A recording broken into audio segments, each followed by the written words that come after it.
இப்போ நம்ம தியானிக்க போகிறது சாபத்திலிருந்து விடுதலை பெறுவது எப்படி. உங்கள் சாபம் ஆசீர்வாதமாய் மாறும். இது ஆண்டவருடைய வாக்கு தத்தம். இந்த சாபத்தினால் உண்டாகிற விளைவுகள் என்னென்ன விதங்களில் சாபம் நம்மை தாக்கும் என்பதை கடந்த வாரங்களில் தொடர்ச்சியாக நாம் தியானித்தோம். சாபம் ஒன்று கர்த்தரிடத்திலிருந்து, நம்மை உண்டாக்கின கடவுளிடத்திலிருந்து வரக்கூடிய சாபம். சில பாவங்கள் சாபத்தை கொண்டு வந்து விடும்.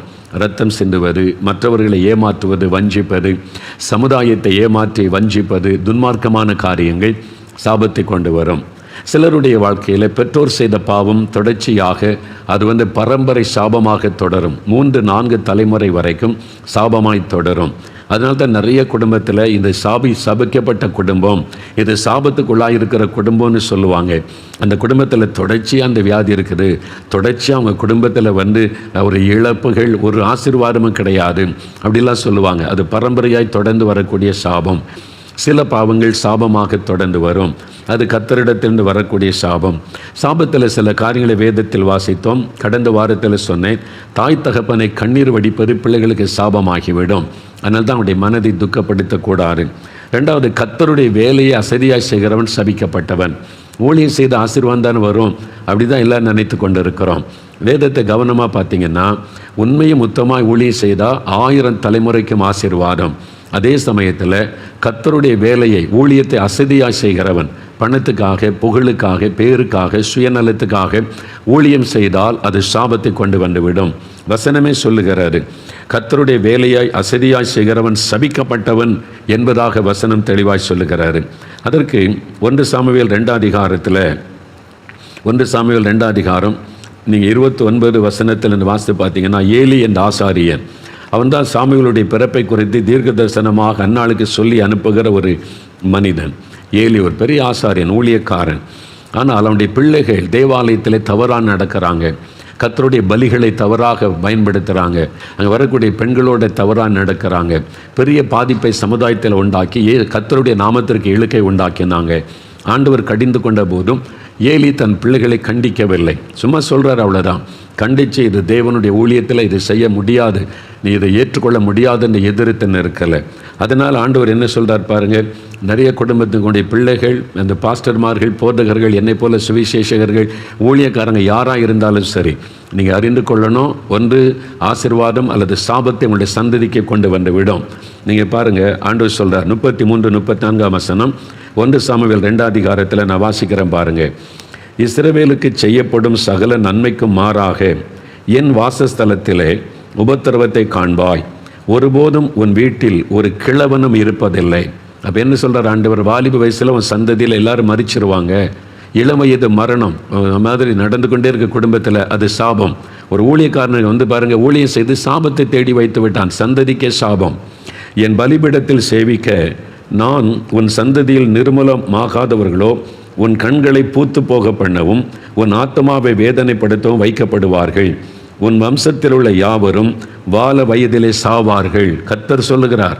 இது கர்த்தருடைய வார்த்தை. ஊழியர்கள் சும்மா ஈஸியாக எடுக்காதுங்க. ஊழியத்தை நீங்கள் கவனமாக செய்யாவிட்டால் சாபமாகிவிடும். உம்முடைய நாமத்தினால பிசாசை துரத்தணுமே, உம்முடைய நாமத்தினால் அற்புதம் செய்தோமே, உம்முடைய நாமத்தில் தீர்க்கதரிசனம் உரைத்தோமே. மத்தேயு 7 அதிகாரம் 21 வசனம் இயேசு என்ன சொல்கிறார், உங்களை எனக்கு தெரியாது, நீங்கள் யாருன்னே எனக்கு தெரியாது அப்படின்னு ஆண்டவர் சொல்லுவதாக பார்க்கிறோம். எவ்வளோ பெரிய சாபம். அதனால் ஊழியம் செய்தால் அவரும் ஆசீர்வாதம் வரும்னு நினைக்காருங்க. உண்மையை மொத்தமாய் ஆத்ம பாரத்தோடு இயேசு சொல்கிறபடி செய்கிற ஊழியங்கள் தான் ஆசீர்வதிக்கப்படும். வெறும் பணத்துக்காக, புகழுக்காக ஆத்ம பாரம் இல்லாமல், ஆண்டவருடைய விருப்பத்தை அறிந்து கொள்ளாமல் இஷ்டப்படி வெறும் பணத்துக்கு புகழுக்கு ஊழியம் செய்தால், அப்படி நான் செய்தால் கூட எனக்கு ஐயோ, அது எனக்கு சாபம்.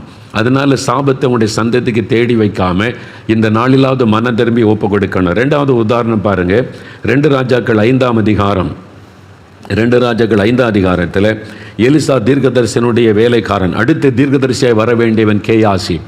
எலிசா கூடவே இருக்கிறான். அடுத்து அவன் தான் ஆண்டவர் தெரிந்து கொண்ட ஊழியக்காரன், தீர்க்கதரிசியாக வர வேண்டியவன். அவன் பாருங்கள், பணத்துக்கு நாகமானுக்கு பின்னால் போய் தீர்க்கதரிசி சொல்லி அனுப்பினார் என்று வெள்ளியையும் வஸ்திரங்களையும் ஏமாற்றி வாங்கி கொண்டு வருகிறான். அவனுக்கு வெள்ளி மேல் ஆசை, ட்ரெஸ்ஸு மேல் ஆசை, பொய் சொல்லி ஏமாற்றி அவன் வஞ்சனையாக வாங்கி கொண்டு வருகிறான். அப்பொழுது எலிசா அவனை பார்த்து என்ன சொல்கிறான் பாருங்கள், 2 ராஜாக்கள் 5 அதிகாரம் 26-27 வசனம். அப்பொழுது அவன் இவனை பார்த்து, அந்த மனிதன் நாகமான் உனக்கு எதிர்கொண்டு வர தன் ரதத்திலிருந்து இறங்கி திரும்புகிற போது என் மனம் உன்னுடனே கூட செல்லவில்லையா?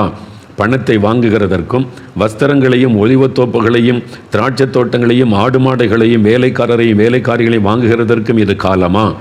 ஆகையால் நாகமானின் குஷ்டரோகம் உன்னையும் உன் சந்ததியாரையும் என்றைக்கும் பிடித்திருக்கும் என்றான்.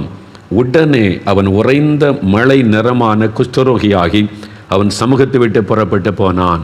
உடனே குஷ்டரோகம் தாக்கிவிட்டது. கர்ட்ஸ், சாபம். பார்த்தீங்களா, ஒரு ஊழியக்காரன் தன் சந்ததிக்கே சாபத்தை தேடி வச்சுட்டான். அதான் சொல்றாரு, உன்னையும் உன் சந்ததியும் அந்த குஷ்டரோகம் என்றென்றைக்கும் பிடித்திருக்கும். அது மாதிரி அதனால் கர்த்தருடைய ஊழியத்தை செய்கிறவங்க ஜாக்கிரதையை செய்யாட்டா உங்களுடைய சந்ததியை சாபத்துக்குள்ளாக்கிவிடும். அதனால தான் சொல்கிறேன், இந்த சபையில் அரசியல் பண்ணாதுங்க, நீங்கள் சபையில் விளையாடாதுங்க. சுயநலமாக சபைக்குள்ளே எப்போ நீங்கள் செயல்பட்டீங்களோ சாபத்தை தேடிக்கொள்றீங்கன்னு அர்த்தம். உங்கள் சொந்த விருப்பத்தை நிறைவேற்றவும் சுயநலமாய் செயல்படுவதற்கு சபை கிடையாது. நீங்கள் பிஷப்பாக இருக்கலாம், மாடரேட்டாக இருக்கலாம், போதகராக இருக்கலாம், சபை கமிட்டி மெம்பராக இருக்கலாம், யாராக இருந்தாலும் சரி, சுயநலமாக எப்போ நீங்கள் சர்ச்சுக்குள்ளே செயல்படுகிறீங்களோ சாபம் உங்களை மேலே வருகிற ஆரம்பித்து விட்டது என்று அறிந்து கொள்ளுங்க. அது தேவனை துக்கப்படுத்துகிற விஷயம். அங்கே கர்த்தருக்கு தான் முதலிடம், தேவ விருப்பத்துக்கு தான் முதலிடம் கொடுக்கணும். உங்களுடைய சொந்த விருப்பத்தை நீங்கள் என்ன சாக்கு போக்கு சொன்னாலும் தேவன் எல்லாவற்றையும் கவனித்து கொண்டிருக்கிறார். அந்த சாபம் உடைய சந்ததியை பாதித்து விடும். இந்த துன்மார்க்குரிய தண்டனை உடனே சீக்கிரமாய் நடவாதபடியால் அவருடைய உள்ளம் துன்மார்க்கம் செய்ய துணிகரம் கொள்கிறதுன்னு வேதத்தில் பார்க்கிறோம். உடனே வராது. அதான் கேயாசிக்கு நடந்த மாதிரி இப்போ உடனே நடப்பதில்லை. ஏன்னா இயேசுடைய கிருபை, மனம் திரும்ப வாய்ப்பு கொடுக்கிறார், சந்தர்ப்பம் கொடுக்கிறார். அதை கேட்டும் இருதயத்தை கடினப்படுத்தினீங்கன்னா சாபம் வந்து விடும். ஒரு பேராயருடைய மகன், அவர் பேராயர், சபையில் பேராயர் இருந்தவர், அவருடைய பிள்ளைகளுடைய வாழ்க்கையெல்லாம் பாதிக்கப்பட்டு நாசமாகிவிட்டார். மகன் தகப்பனை பார்த்து சொன்னான், எங்களுக்கு சாபத்தை தேடி வச்சிட்டீங்களாப்பா, ஊழியம் செய்கிறேன்னு சொல்லி நீங்கள் ஆண்டவருக்கு பிரியமில்லாமல் நடந்து நீங்கள் ஆண்டவரை துக்கப்படுத்தி எங்களை சாபத்தை தேடி வைத்து விட்டீர்களே என்று வேதனையோடு அந்த மகன் அந்த பிஷப்பிடத்தில் சொன்னதை நான் அறிந்தேன். இவ்வளோ வேதனை இல்லை. எனக்கு பிரியமானவளை, ஜாக்கிரதை. You cannot play with God. தேவனுடைய சமூகத்தில் விளையாட முடியாது. மோகன்லால் சார் இருந்தால் அதுதான், யாராக இருந்தாலும் கத்தரிட்டு விளையாட முடியாது. நான் சுயநலமாக சுய பெருமைக்காக ஏன் இஷ்டப்படி நான் இப்படி தான் செய்வேன்னு ஆண்டவருடைய சித்தத்தை நாடாதபடி கர்த்தருடைய ராஜ்யத்தை கட்டுகிற இருதயமில்லாதபடி காணப்பட்டால் சாபம் என்று விடும். அதை நான் அறிந்திருக்கிறேன். என வேதம் அதை சொல்லி எச்சரிக்கிறது. அதனால் ஊழியர்களுக்கும் அவருடைய சந்ததிக்கும் சாபம் தொடர்ந்து வந்து விடும். அதில் பாதிக்கப்பட்ட பலரை நான் பார்த்திருக்கிறேன், அறிந்திருக்கிறேன். கவனம். இந்த சாபத்தினால் உண்டாகிற பாதிப்புகளை குறித்து உபாகம் 28 அதிகாரம், நீ உபாகம் 28 அதிகாரத்தை கவனமாக தியானிச்சிங்கன்னா இது சாபத்தினால் வந்ததா என்பதை நீங்கள் அறிந்து கொள்ள முடியும். உபாகம் 28 அதிகாரம் 15ஆம் வசனம் முதல் வாசிக்கும் போது சாபத்தினுடைய விளைவுகள் அங்கே சொல்லப்பட்டிருக்கிறது. சில காரியத்தை மாத்திர சொல்கிறேன், நீங்கள் விளங்கிக் கொள்வீங்க. 20வது வசனம் பாருங்கள். உபாகம் 28:20, 258வது பக்கம், பழைய ஏற்பாட்டில் ஆண்டவர் சொல்லுகிறார், என்னை விட்டு விலகி நீ செய்து வருகிற உன் துர்க்கிரியைகளின் நிமித்தம் சீக்கிரத்தில் கெட்டுப்போய் அழியும் மட்டும் நீ கையிட்டு செய்கிற எல்லாவற்றிலும் கர்த்தர் உனக்கு சாபத்தையும் சஞ்சலத்தையும் கேட்டையும் வர பண்ணுவார். நீ கையிட்டு செய்கிற எல்லாவற்றிலும் சமாதானமே இருக்காரு. சஞ்சலம், குழப்பம், வேதனை இருந்துக்கிட்டே இருக்கும். கன்ஃபியூஷன் என்று சொல்லப்படுகிறது. அது இருந்து கொண்டே இருக்கும். 27, 28 வசனம் பாருங்க. நீ குணமாகாதபடி கர்த்தர் உன்னை எகிப்தின் எரிபந்தமான பருக்களுக்கும் மூல வியாதியினாலும் சொறியினாலும் சிறங்கினாலும் வாதிப்பார். அது ஒரு வாதை. அந்த வீட்டில் வந்திருக்குன்னு சொல்லுவாங்கல்ல, வாதை. ஆண்டவர் சொல்கிறாரு, நீ குணமாகாதபடி உன்னை எந்த மருந்து சுகமாக்க முடியாது, எந்த ஆஸ்பத்திரிக்கு போனாலும் சுகமாகாது. அது உன்னை வாதிக்கும். எரிபந்தமான பருக்கள், மூல வியாதி, சொறி, சிறங்கு, அதனால் கர்த்தர் உன்னை வாதிப்பார். சாபம் எப்படி பாதிப்பை உண்டாக்குது, இதை நீ யோசித்து கொள்ளணும். 29வது வசனம் பாருங்க. உன் வழிகளில் ஒன்றும் உனக்கு வாய்க்காதே போகும்.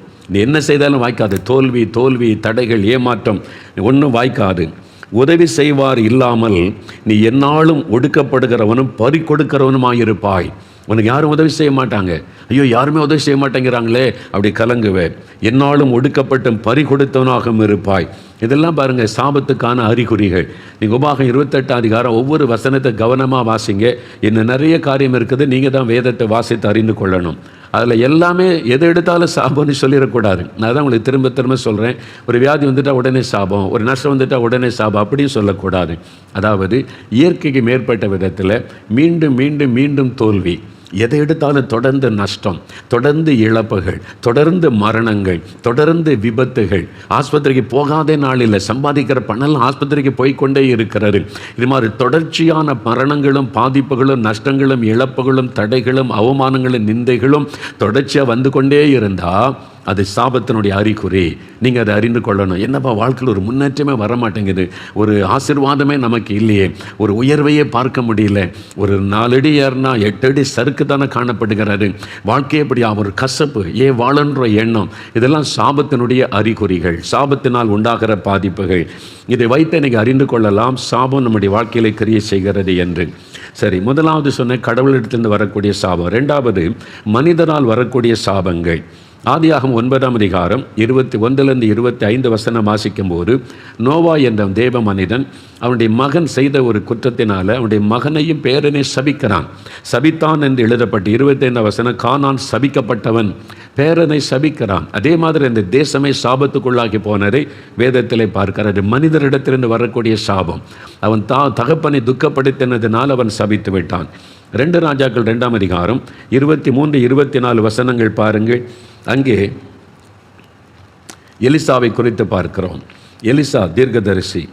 2 ராஜாக்கள் 2ஆம் அதிகாரம் 23 24 வசனம். இல்லைங்க, ரொம்ப கவனமாக இருக்க வேண்டிய விஷயம் பாருங்கள். அங்கே எலிசா என்ற தேவனுடைய தீர்க்கதரிசி, அவன் அவ்விடத்தை விட்டு பெத்தேலுக்கு போனான். அவன் வழி நடந்து போகையில் பிள்ளைகள், சிறு பிள்ளைகள் பட்டணத்திலிருந்து வந்து அவனை பார்த்து மொட்டை தலையா ஏறிப்போ, மொட்டை தலையா ஏறிப்போ என்று சொல்லி நிந்தித்தார்கள். ஒரு தீர்க்கதரிசியை ஊழியக்கான பிள்ளைகள் நிந்திக்கிறாங்க, அவனை காயப்படுத்துகிறாங்க, அவமானப்படுத்துகிறாங்க. மொட்டை தலையா ஏறிப்போ என்று சொல்லி பரிகாசம் பண்ணி சிரித்து நிந்திக்கிறாங்க. அவனுடைய உள்ளத்தை இது காயப்படுத்தினதுனால அப்பொழுது எலிசா அவன் திரும்பி அவர்களை பார்த்து கர்த்தரின் நாமத்தினாலே அவர்களை சபித்தான். உடனே காட்டிலிருந்து 2 கரடிகள் புறப்பட்டு வந்து அவர்களில் 42 பிள்ளைகளை பீறி போட்டது.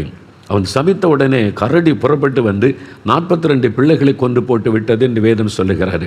எலிசா செய்கிறது கரெக்டாக தப்பா அதை நான் பேச வரல, ஆனால் சாபத்தினால் உண்டான விளைவை பார்க்கிறோம். அதனால தான் புதிய ஏற்பாட்டில் நம்ம யாரையும் சபிக்காதங்க, ஆசீர்வதிங்கன்னு ஆண்டவர் சொல்லுகிறார். பழைய ஏற்பாட்டு காலத்தில் தீர்க்கதரிசியெல்லாம் அப்படி தான் இருந்தாங்க. அவங்க அக்கினி இறங்கி அவனை பட்சிக்கட்டுன்னா இறங்கி பட்சித்து விடும், அந்த மாதிரிலாம் இருந்தாங்க. ஆனால் புதிய ஏற்பாட்டில் இயேசு நமக்கு அன்பை கற்றுக் கொடுத்து ஆசீர்வதிங்கன்னு சொல்லி கொடுத்திருக்கிறார். அதே சமயத்தில் ஒரு ஊழியக்காரனுடைய உள்ளத்தை காயப்படுத்தினால் சாபமாக்கிவிடும். அதனால் அவங்க துக்கப்பட்டு சபிச்சிட்டா அது சாபமாக்கிவிடும். அதனால தான் நம்ம கவனமாக இருக்கணும். நீதிமொழிகள் 26:2 என்ன சொல்லுகிறது? காரணம் இல்லாமல் இட்ட சாபம் தங்காது. காரணம் இல்லாமல் ஒருத்தர் சும்மா நாள் சபிச்சுக்கிட்டே இருந்தால் அது பலிக்காது, பயப்பட தேவையில்லை. நம்ம பக்கத்து வீட்டில் சபிக்கிறான், எதிர் வீட்டில் சபிச்சுட்டு போட்டோம், அது நம்மளை பாதிக்காது. காரணம் இருந்தால் அது சாபமாக்கிவிடும். நான் எனக்கு தெரிந்த ஒரு ஊழியக்காரர் ஒரு கிராமத்துக்கு ஊழித்து போயிருந்தார். அங்கே ஒரு சகோதரர் நல்ல பக்தி உள்ள விசுவாசி கூட்டத்தெல்லாம் ஒழுங்கு பண்ணியிருந்தார். அவர் சொன்னார், நான் புதுசாக ஒரு வீடு வாங்கியிருக்கிறேன் பிரதர், அந்த வீட்டில் தான் நீங்கள் தங்கணும் அப்படின்னு சொல்லி அந்த வீட்டில் கொண்டு போய் அவரை தங்க வைத்திருந்தார். அந்த வீட்டில் அவர் தங்கியிருந்தார். பார்த்தா அந்த வீட்டில் கீறலாக இருந்தது, வெடிப்பு விழுந்திருந்தது. தரையில் வெடிப்பு, சுவரெல்லாம் வெடிப்பு விழுந்து அது மறுபடியும் பூசி இருக்கிறாங்க, மறுபடியும் வெடிப்பு விழுந்திருக்கு. அப்போ திரும்ப இந்த ஊழியக்காரரை பார்த்துட்டு கேட்டால், ஏன் பிரதர் இந்த வீடு வெடிப்பு விழுந்திருக்குது? அந்த சகோதரர் சொன்னால், தான் தெரியல பிரதர், நான் இந்த வீட்டை புதுசாக வாங்கினேன், வேறு ஒருத்தர்கிட்ட வாங்கியிருக்கிறேன். நான் எல்லாத்தையும் க்ளீன் பண்ணி புதுசாக்குனா வெடிப்பாக விழுது, தரை வெடிக்குது, சுவர் வெடிக்குது. நான் வாங்கும்போது அப்படி இல்லை, நான் அதை கொத்தி பூசி சரிப்படுத்தினாலும் மறுபடியும் அது வெடிக்கிறது, ஏன் நீ புரியவில்லை என்று சொன்னார். இந்த ஊழியக்காரர் நல்ல ஒரு வரம் பெற்ற ஊழியக்காரர். அவர் சொன்னார், நான் ஆண்டவரிடத்தில் அதை குறித்து விசாரிக்கிறேன் என்று சொல்லி இரவு நேரம் இந்த வீட்டிலே தனிமையாக தான் அவர் தங்கியிருந்தார். தேவ சமூகத்திலே ஜெபிக்கும் போது, ஆண்டவரை ஏன் இந்த வீடு வெடிக்கிறது, இந்த வீட்டில் அப்படி என்ன இருக்கிறது என்று அவர் ஜெபம் பண்ணின போது கர்த்தர் ஒரு காரியத்தை வெளிப்படுத்தி காண்பித்தார். என்னவென்றால், அந்த வீடு ஒரு சகோதரனுக்கும் சகோதரி குடும்பமாக இருந்தாங்க, பிள்ளைகளோடு, அவங்களுக்கு சொந்தம். அந்த சகோதரர் மரித்து விட்டார். இப்போ அவருடைய மனைவி விதவை ஆயிட்டாங்க. அவர் கணவர் உயிரோடு இருக்கும்போது இவரிடத்தில் கொஞ்சம் கடன் வாங்கியிருந்தார். நான் பிஸ்னஸ் செய்து கொஞ்சம் கொஞ்சமாக தந்து விடுகிறேன் என்று கொஞ்சம் கொஞ்சமாக கொடுத்து கொண்டிருந்தார். ஆனால் அவனுடைய கணவர் இறந்ததுனால இந்த விதவை சகோதரியால் என்ன செய்கிறது, வருமானத்துக்கு வழி இல்லை, பாதிப்பு, ரொம்ப கஷ்டப்பட்டு குழந்தைகளை வச்சு என்ன பண்ணுன்னு தடுமாறி போனார்கள். அப்படி கவலைப்பட்டு கலங்கியிருந்த சமயம் இந்த சகோதரர் போய், நான் கொடுத்த கடனை திருப்பி கொடுங்க. அப்போ அவர் சொன்னார், கணவர் இறந்துட்டார், நான் இனிமேல் தான் வேலை செய்து ஏதாவது முயற்சி பண்ணி கொஞ்சம் கொஞ்சமாய் தருகிறேன் என்று சொன்னபோது, இல்லை உடனே எனக்கு பணம் வேண்டும் என்று நிர்பந்தப்படுத்தினார். இவர் சொன்னார், உங்களுக்கு கடனை கொடுக்க முடியாட்ட வீட்டை எனக்கு தந்துடுங்க, நான் ஒரு விலை கொடுத்து அதை வாங்கி கொள்கிறேன், அதற்குரிய பணத்தை தருகிறேன், மீதி பணத்தை நான் தருகிறேன், என்னுடைய பணத்தை எடுத்துக்கொள்கிறேன்னு சொன்னார். அந்த சகோதரி எவ்வளோ சொன்னாங்க, நான் என் பிள்ளைகளை எங்கே போவேன், இந்த வீடு ஒன்று தான் எங்களுக்கு சொந்தம், இது இருந்தால் நான் ஏதாவது வேலைகளை செய்து என் பிள்ளைகளை நான் பிழைக்க வைக்க முடியும், நாங்கள் இங்கேருந்து வீட்டை விட்டு வெளியே போயிட்டால் வாடகை கூட வழியெல்லாம் போயிருமே என்று சொல்லி அழுதார்கள். இவர் சொன்னார், அதுக்கு நான் என்ன செய்ய முடியும், என்கிட்ட வாங்கின கடனுக்கு நீங்கள் பதில் செய்யணும்லன்னு சொல்லி இந்த வீட்டை எடுத்துக்கொள்வதிலே அவர் குறியாக இருந்தார். அதனால் நெருக்கடி கொடுத்து அந்த விதவை சகோதரி வேறு வழி இல்லாமல் சரி எடுத்துக்கொள்ளுங்கன்னு சொன்னால், இவர் அந்த வீடு என்ன மதிப்பு பெறுமோ அந்த நிலமும் வீடும் அந்த பணத்தை கொடுக்கவில்லை. அது ஒரு 30 லட்சம் பெறுன்னு வைத்துக்கொள்ளுங்க. இவர் சொன்னார், நான் 20 லட்சம் தான் தருவேன். இல்லைங்க, அது 30 லட்சம் பெறுமே. இல்லை, நீங்கள் கடன் வாங்கியிருக்கீங்க, இவ்வளோ தான் என்னால் தர முடியும் அப்படின்னு சொல்லி அந்த வீட்டை குறைந்த விலைக்கு, அதாவது நியாயமான விலை கொடுத்து வாங்காமல் நெருக்கடி கடனால் நெருக்கி அந்த விதவை சகோதரிக்கு கேட்க யாரும் இல்லைல்ல, இவ்வளோ தான் பணம் என்று கொடுத்து அனுப்பிவிட்டார். அனுப்பிவிட்டு கர்த்தர் எனக்கு ஒரு குறைஞ்ச விலைக்கு வீடு கொடுத்துட்டாரு அப்படின்னு சந்தோஷப்பட்டு ஜெபித்து இவர் வீட்டை புதுப்பிச்சு எல்லாம் சரி பண்ணினார். அந்த ராத்திரியில் அந்த ஊழியக்காரருக்கு இதையெல்லாம் கர்த்தர் வெளிப்படுத்தி அந்த விதவை தன் குழந்தைகளோடு இந்த வீட்டை விட்டு போகும்போது இந்த வீட்டை பார்த்து கண்ணீர் வடித்து கொண்டே போனாள். என் கணவர் உயிரோடு இருந்திருந்தால் இப்படி ஏமாற்றி இருப்பாங்களா, எனக்கு நியாயமாய் கொடுக்க வேண்டிய பணத்தை கூட தரலையே, நான் என் பிள்ளைகளை தெருவில் அனுப்பிட்டாங்களே, நீ அழுது கொண்டே அவள் போனாள். அந்த கண்ணீர் என் சமூகத்தில் வந்தது. அந்த சாபம் இந்த வீட்டின் மேல் இறங்கி இருக்கிறது என்று ஆண்டவர் வெளிப்படுத்தினார். அடுத்த நாள் காலை அந்த சகோதரர் வந்தார். விசுவாசி தான், நல்ல ஜெபிக்கிறவர், பைபிள் வாசிக்கிறவர், ஊழியெல்லாம் ஒழுங்கு பண்ணியிருக்கார்ல.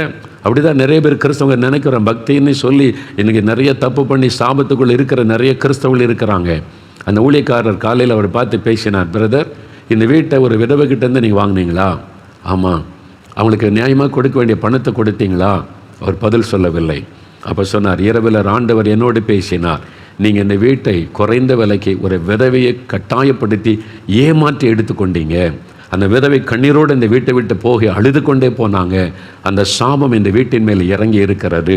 இந்த வீட்டில் யார் இருந்தாலும் ஆசீர்வாதம் வராது, அது உங்களுக்கும் சாபம். இனி அது உங்களுடைய குடும்பத்தை தாக்க ஆரம்பிக்கும். சொன்ன உடனே நடுங்கி போனார். அப்போ நான் என்ன செய்யணும் இந்த சாபம் மாறுவதற்கு? அவர் சொன்னார், முதல்ல ஆண்டவர்கிட்ட மன்னிப்பு கேளுங்க, நீங்கள் செய்தது பாவம், அது அநியாயம், அதனால் ஆண்டவரிடத்தில் ஒப்பு கொடுத்து மன்னிப்பு கேளுங்க. ரெண்டாவது, அந்த விதவை சகோதரி எங்கே இருந்தாலும் கண்டுபிடித்து நியாயமாக எவ்வளோ நீங்கள் அந்த வீட்டுக்கு ஒருத்தோ அந்த பணத்துக்கும் அதிகமாக கொடுங்க. ஏற்கனவே அந்த பணத்தை அந்த வீட்டு மதிப்பை விட கொஞ்சம் அதிக பணம் கொடுத்து என்னை ஆசீர்வதிங்கன்னு கேளுங்க. அவங்க மனப்பூர்வமாக மன்னித்து ஆசீர்வதிக்கும் போது தான் இந்த சாபம் மாறும்.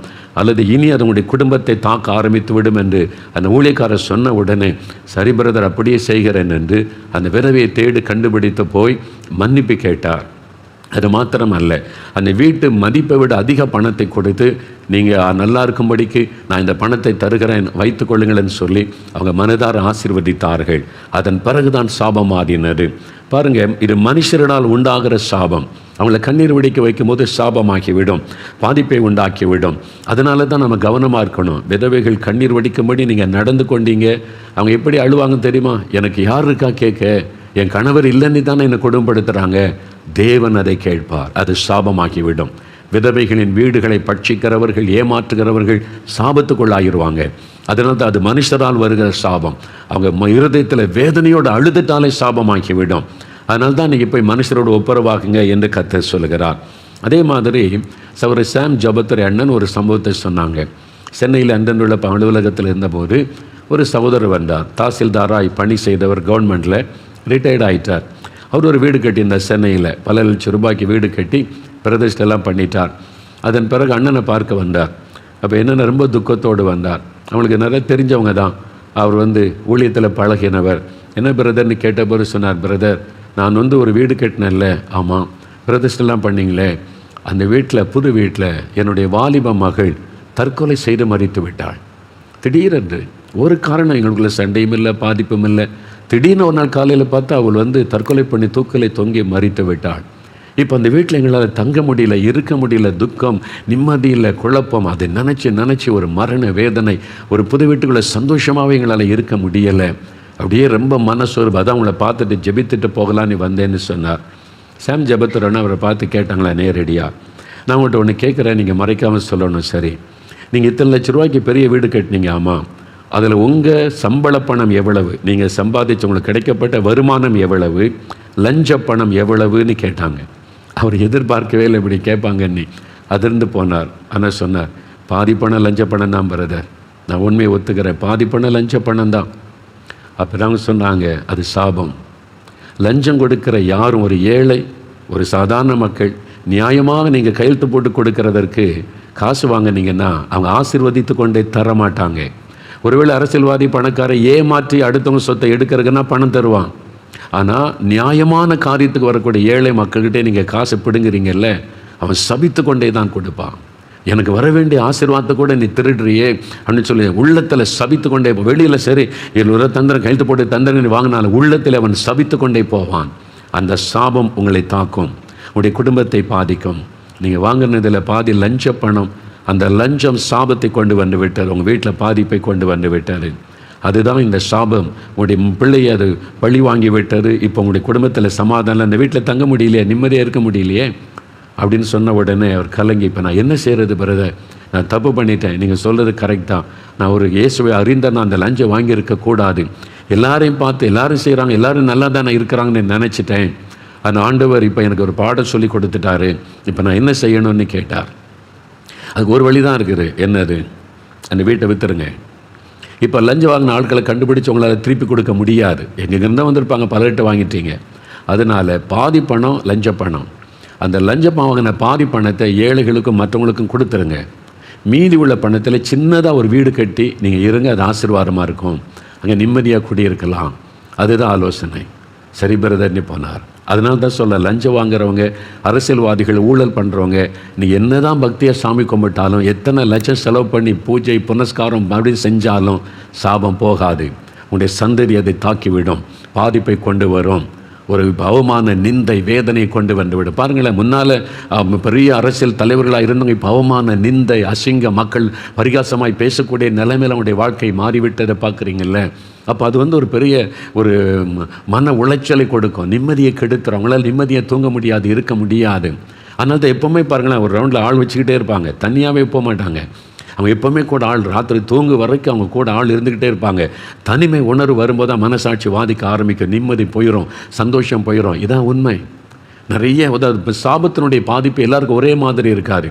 அதனால் லஞ்சம் வாங்குகிற எல்லார் வீட்லையும் தற்கொலை பண்ணி சாக மாட்டாங்க.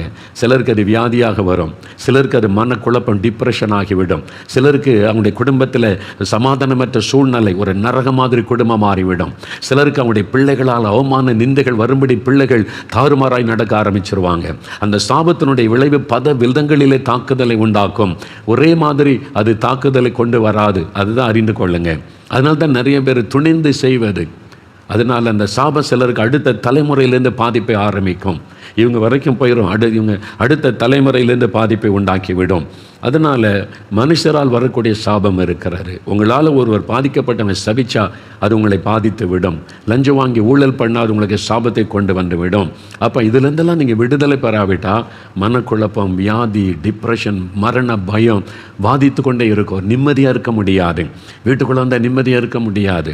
அதனால தான் நிறைய பேர் வெளியவே சுற்றிக்கிட்டு இருப்பாங்க. பார்த்தீங்களா, 12 மணிக்கு வீட்டுக்கு வந்து எல்லாம் தூங்கின பிறகு போதையில் தூங்கிட்டு காலையில் எழும்பி கூட்டத்தோடு போயிடுறது. அவ்வளோதான். நீங்கள் யோசித்து பாருங்கள், நிறைய பேருடைய லைஃப் பக்கத்தில் நெருங்கி விசாரித்து பார்த்தீங்கன்னா அவனுடைய நிலைமை ரொம்ப பரிதாபம். நீங்கள் அரசாங்க அதிகாரிகளாக இருந்தால் நீங்கள் உண்மையாக இருக்கிறவங்க பாருங்கள், சந்தோஷமாக இருப்பாங்க. அவங்களுக்கு சில சமயம் ப்ரொமோஷன் கிடைக்காது, பொய்யான பழி சொல்லி திட்டுவாங்க. ஆனால் அவங்க நிம்மதியாக சந்தோஷமாக மகிழ்ச்சியாக அவங்க குடும்பம்லாம் இருக்கும், வர சம்பளத்தில் சந்தோஷமாக வாழுவாங்க. இந்த கிம்பளை வாங்குறாங்க பாருங்கள், ஆஸ்பத்திரிக்கு போவாங்க, வீண் செலவு பண்ணுவாங்க, எல்லா செலவு ஓட்டப்பையில் போட்ட மாதிரி போய்கிட்டே இருக்கும். பயம், எப்போ நம்மளை சிபிஐ வருமோ அல்லது அமலாக்கத்துறை வருமோ, பிடிச்சிருவாங்களோ, பயம் கலக்கெல்லாம் இருக்கும். எதுக்கு இந்த சாபத்தில் வாழணும்? நிம்மதியாக சந்தோஷமாக வாழத்தானே ஆண்டவர் வச்சிருக்கிறாரு. இந்த காரியத்திலேருந்து நம்ம விடுதலை பெற்றுக்கொள்ளணும். ஒருவேளை நான் இப்படிலாம் தப்பு பண்ணிட்டேன், என்ன செய்கிறது? இன்றைக்கி அதுக்கு தான் செபிக்க போகிறோம். விடுதலை பெற என்னன்னு சொல்ல போகிறேன். மூன்றாவது இன்னொரு காரியம் இருக்குது, தங்களுக்கு தாங்களே வரவழைத்து கொள்ளும் சாபங்கள். முதல்ல கடவுளிடத்திலிருந்து வரக்கூடிய சாபம், ரெண்டாவது மனுஷரால் வரக்கூடிய சாபம், மூன்றாவது தங்களுக்கு தாங்களே வருவித்து கொள்ளுகிற சாபம். அப்படி ஒன்று இருக்குதா? மத்தேயு 27 அதிகாரம் எடுங்க, வேத புஸ்தகத்தில் புதிய ஏற்பாட்டில் மத்தேயு 27 அதிகாரம் 25வது வசனம் பாருங்கள். பைபிளை திருப்புங்க, உங்களுக்கு விளங்கும். மத்தேயு 27 அதிகாரம் 25வது வசனம், அதான் 45வது பக்கம் புதிய ஏற்பாட்டில். இயேசு கிறிஸ்து குற்றமற்றவர், அவரிடத்தில் ஒரு பாவத்தையும் காணவில்லைன்னு சொல்லி பிலாத்து என்கிற கவர்னர் சொல்கிறார், ரோம கவர்னர். நான் விசாரிச்சுட்டேன், விட்ட ஒரு தப்பும் இல்லையேன்னா இந்த யூத மத தலைவர்கள் வேதபாரகர், பரிசெயர், அந்த லீடர்ஸ் எல்லாருமே போய் இல்லை இவனை சிலுவையில் அறையணும், இவனை கொல்லணும், ரத்த சிந்தி இவன் மறிக்கணும்னு சொல்கிறாங்க இயேசுவை. கவர்னர் சொல்கிறார், இவர் தப்பே பண்ணலையே, மரணத்துக்கு எதுவான ஒரு குற்றமே இல்லையே, நான் இப்படி இவர் மரண தண்டனை கொடுக்கறாரு, அதெல்லாம் தெரியாது. நீர் அவருக்கு மரண தண்டனை கொடுக்காட்டா நாங்கள் ராயனுக்கு சீசருக்கு நாங்கள் தெரியப்படுத்துவோம், உன் பதவி போயிடும். அப்போ பதவி போய்விடும் என்பதற்காக அந்த பிலாத்து செய்கிறான், சரி இந்த ஆள் குற்றமற்றவர் தெரியுது, ஆனால் அவர் சிலுவையில் அறைந்தால் அது இரத்தப்பழி, இந்த இரத்தப்பழி என் மேலே இல்லை, கை கழுவிட்டு நீ உங்கள் பாடு, அதனால் இவனுடைய இரத்தப்பழிக்கு நான் பாத்திரம் நல்லன்னு கை கழுவிட்டார். உடனே இந்த யூத மத தலைவர்கள் லீடர் சொல்கிறாங்க பாருங்கள் 25ஆம் வசனம், அதற்கு ஜனங்கள் எல்லாரும் அவங்க தூண்டி விட்டாங்களே, லீடர்ஸ் எல்லாம் சேர்ந்து இவனுடைய இரத்தப்பழி எங்கள் மேலும் எங்கள் பிள்ளைகள் மேலும் இருப்பதாக என்று சொன்னார்கள். பாருங்கள், யூத மத தலைவர்களும் மக்களும் சொல்கிறாங்க, இயேசுனுடைய இரத்தப்பழி எங்கள் மேலே வரட்டும், இல்லைங்க இவன் பாவமே செய்யலைங்க, ஒரு குற்றமே செய்யலை, அவனை போய் சிலுவையில் அறிய சொல்கிறீங்க, அதெல்லாம் இல்லை, இரத்தப்பழி எங்கள் மேலே வரட்டும், பரவாயில்ல, அவர் கொன்னுருங்க என்பதாய் சொல்கிறாங்க. பார்த்தீங்களா, குற்றமில்லாத ஒரு ரத்தத்தை சிந்த வச்சு கொல்லுவதற்கு அவங்க சொல்கிறாங்க எங்கள் மேலே வரட்டும், எங்கள் பிள்ளைகள் மேலே வரட்டும்னு யூதர்கள் சாபத்தை தங்களுக்கு தாங்களே வருவித்து கொண்டாங்க. இதான் தங்களுக்கு தாங்களே சாபத்தை வருவித்து கொள்ளுவது, தங்களுக்கு தாங்களே வருவித்து கொண்ட அதனுடைய விளைவு கிபி 70 இயேசு சிலுவையில் அறையப்பட்ட 40வது வருஷத்தில் ரோமருடைய படைகள், தீத்துராயுடைய படைகள் எருசலேமை முற்றுகையிட்டார். லட்சக்கணக்கான யூதர்கள் கொல்லப்பட்டார்கள். எருசலேம் வீதிகளில் இரத்த ஆறு ஓடினது. குழந்தைகளை தரையில் மோதி அடித்து கொண்டார்கள். இது சரித்திரம். கிபி 70 ரத்த ஆறு எருசலேமில் ஓடினார். அவங்க தானே சொன்னாங்க இவருடைய இரத்தப்பழி எங்கள் மேலே வரட்டும்னு, எங்கள் சந்ததியின் மேலே வரட்டும்னு சொன்னாங்க. அதனால தான் இன்றைக்கு வரைக்கும் யூதர்களுக்கு அந்த சாபம் தொடர்ந்து கொண்டே இருக்கிறதை பார்க்க முடிகிறாரு. அதனால தான் பாருங்கள் 19ஆம் நூற்றாண்டு வரைக்கும், 19ஆம் நூற்றாண்டில் ஹிட்லர், ஜெர்மனி அந்த சர்வாதிகாரி ஹிட்லர் பாருங்கள் லட்சக்கணக்கான யூதர்களை கொன்று குவித்தான். உலகத்திலே அதிகமான இப்படி கொல்லப்பட்டவங்க யூதர்கள் தான். ஏன்னா அந்த இரத்தப்பழி அவங்க எங்கள் மேலே எங்கள் பிள்ளைகள் மேலே வரட்டும்னு அவங்கள ஏற்றுக்கொண்டாங்க. அவனுடைய வாயினால். நீதிமொழிகள் 18:21 வாசிங்க, பைபிளை திருப்புங்க. நீதிமொழிகள் 18ஆம் அதிகாரம் 21வது வசனம் பாருங்கள். மரணமும் ஜீவனும் நாவின் அதிகாரத்தில் இருக்கும். மரணமும் ஜீவனும் நம்முடைய நாவின் வார்த்தையில் அதிகாரத்தில் இருக்கிறது. நம்முடைய வார்த்தையில் மரணமும் இருக்கிறது, ஜீவனும் இருக்கிறது. அதனால் வாயின் வார்த்தைகளை குறித்து ஜாக்கிரதையாக இருக்கணும். நிறைய பேர் இந்த வாயின் வார்த்தையினால தங்களுக்கு சாபத்தை தேடிக்கொள்ளுவாங்க. அதனால் தான் வாயின் வார்த்தையுடைய பேச்சு சுருக்கமாக இருக்கணும், கவனமாக இருக்கணும். வேதம் எச்சரிக்கிறாரு. கண்டதையும் பேசக்கூடாது, இஷ்டப்படி பேசக்கூடாது, அது உங்களுக்கு சாபமாகிவிடும். உங்களுடைய வாயின் வார்த்தையில் மரணமும் இருக்குது, ஜீவனும் இருக்கிறாரு. ஒரு சமயம் ஒரு சகோதரி எனக்கு கடிதம் எழுதியிருந்தாங்க. அவங்க என்னென்னா, அவங்களுக்கு திருமணம் ஆயிற்று, நல்ல ரட்சிக்கப்பட்ட சகோதரி. அவருக்கு கணவர் கிறிஸ்தவர் தான். திருமணம் ஆயிற்று, அவங்களை கர்த்தர் ஆசீர்வதித்தார், அவங்க கர்ப்பம் தரித்தார்கள். ரொம்ப சந்தோஷமாக கணவர் விட்டு வந்து கர்த்தர் என் கர்ப்பத்தை ஆசீர்வதித்து விட்டார்னு சொன்ன உடனே கணவர் என்ன வார்த்தை சொன்னார் தெரியுமா? இந்த குழந்தை வேண்டாம், இந்த குழந்தை வேண்டாம், அதை அழிச்சிரு. ஒரு கணவன் வாயிலிருந்து வந்த வார்த்தை. அவங்க சொல்கிறாங்க, என்ன இப்படி சொல்கிறீங்க? குழந்தை என்பது கர்த்தர் கொடுக்குற ஆசீர்வாதம், ஆண்டவர் கொடுக்குற ஆசீர்வாதம், அதை அழிக்கக்கூடாது. அவர் சொன்னார், இல்லை இப்போ வேண்டாம், நமக்கு கொஞ்சம் 5 வருஷம் கழிக்கட்டும், நம்மெல்லாம் செட்டில் ஆகட்டும், பணம்லாம் சம்பாதிச்சு செட்டில் ஆன பிறகு குழந்தை பிறந்தால் போதும், இப்போ வேண்டாம், 5 வருஷம் கழித்து கிடைச்சா போதும், இந்த குழந்தை அழிச்சிரு, குழந்தை வேண்டாம்.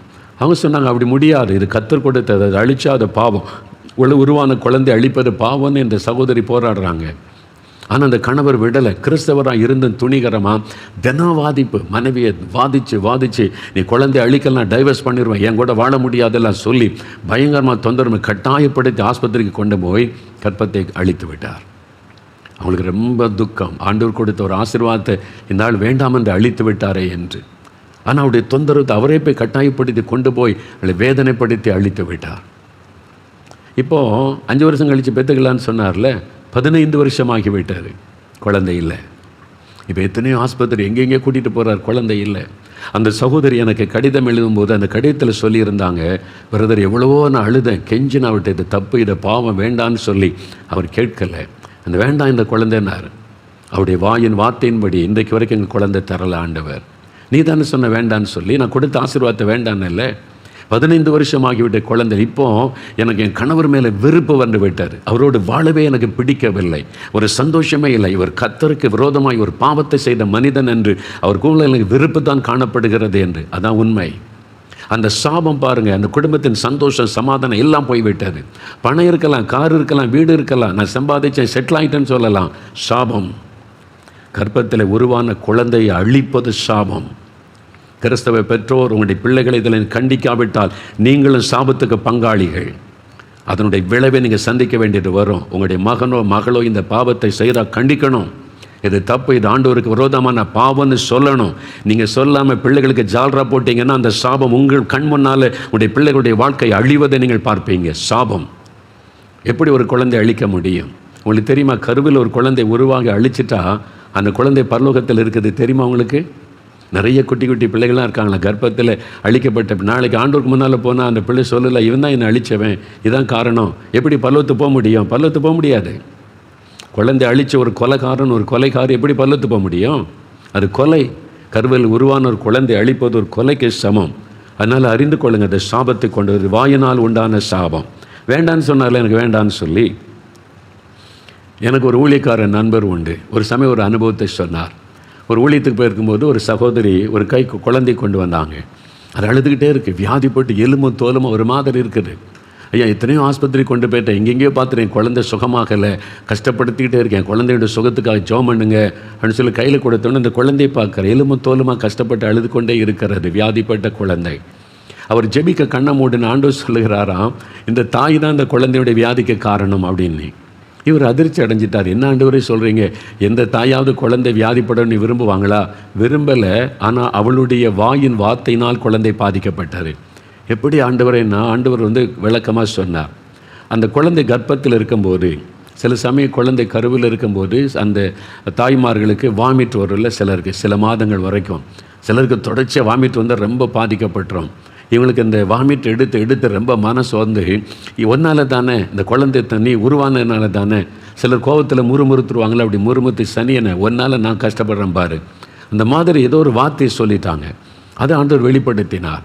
எப்போ அந்த குழந்தைக்கு விரோதமாக அந்த தாய் ஒரு வார்த்தை சொன்னாங்களோ அது சாபமாக்கி விட்டார். அந்த குழந்தை பாதிக்கப்பட்டு விட்டார். ஆண்டவர் சொல்லி அவங்கள்ட்ட கேட்டாங்களா, இந்த குழந்தை கர்ப்பத்தில் இருக்கும்போது நீங்கள் அதிகமாக வாமிட் எடுத்தீங்களா? ஆமாம் பிரதர், ரொம்ப கஷ்டப்பட்டேன் நான், பல மாதம் கஷ்டம்.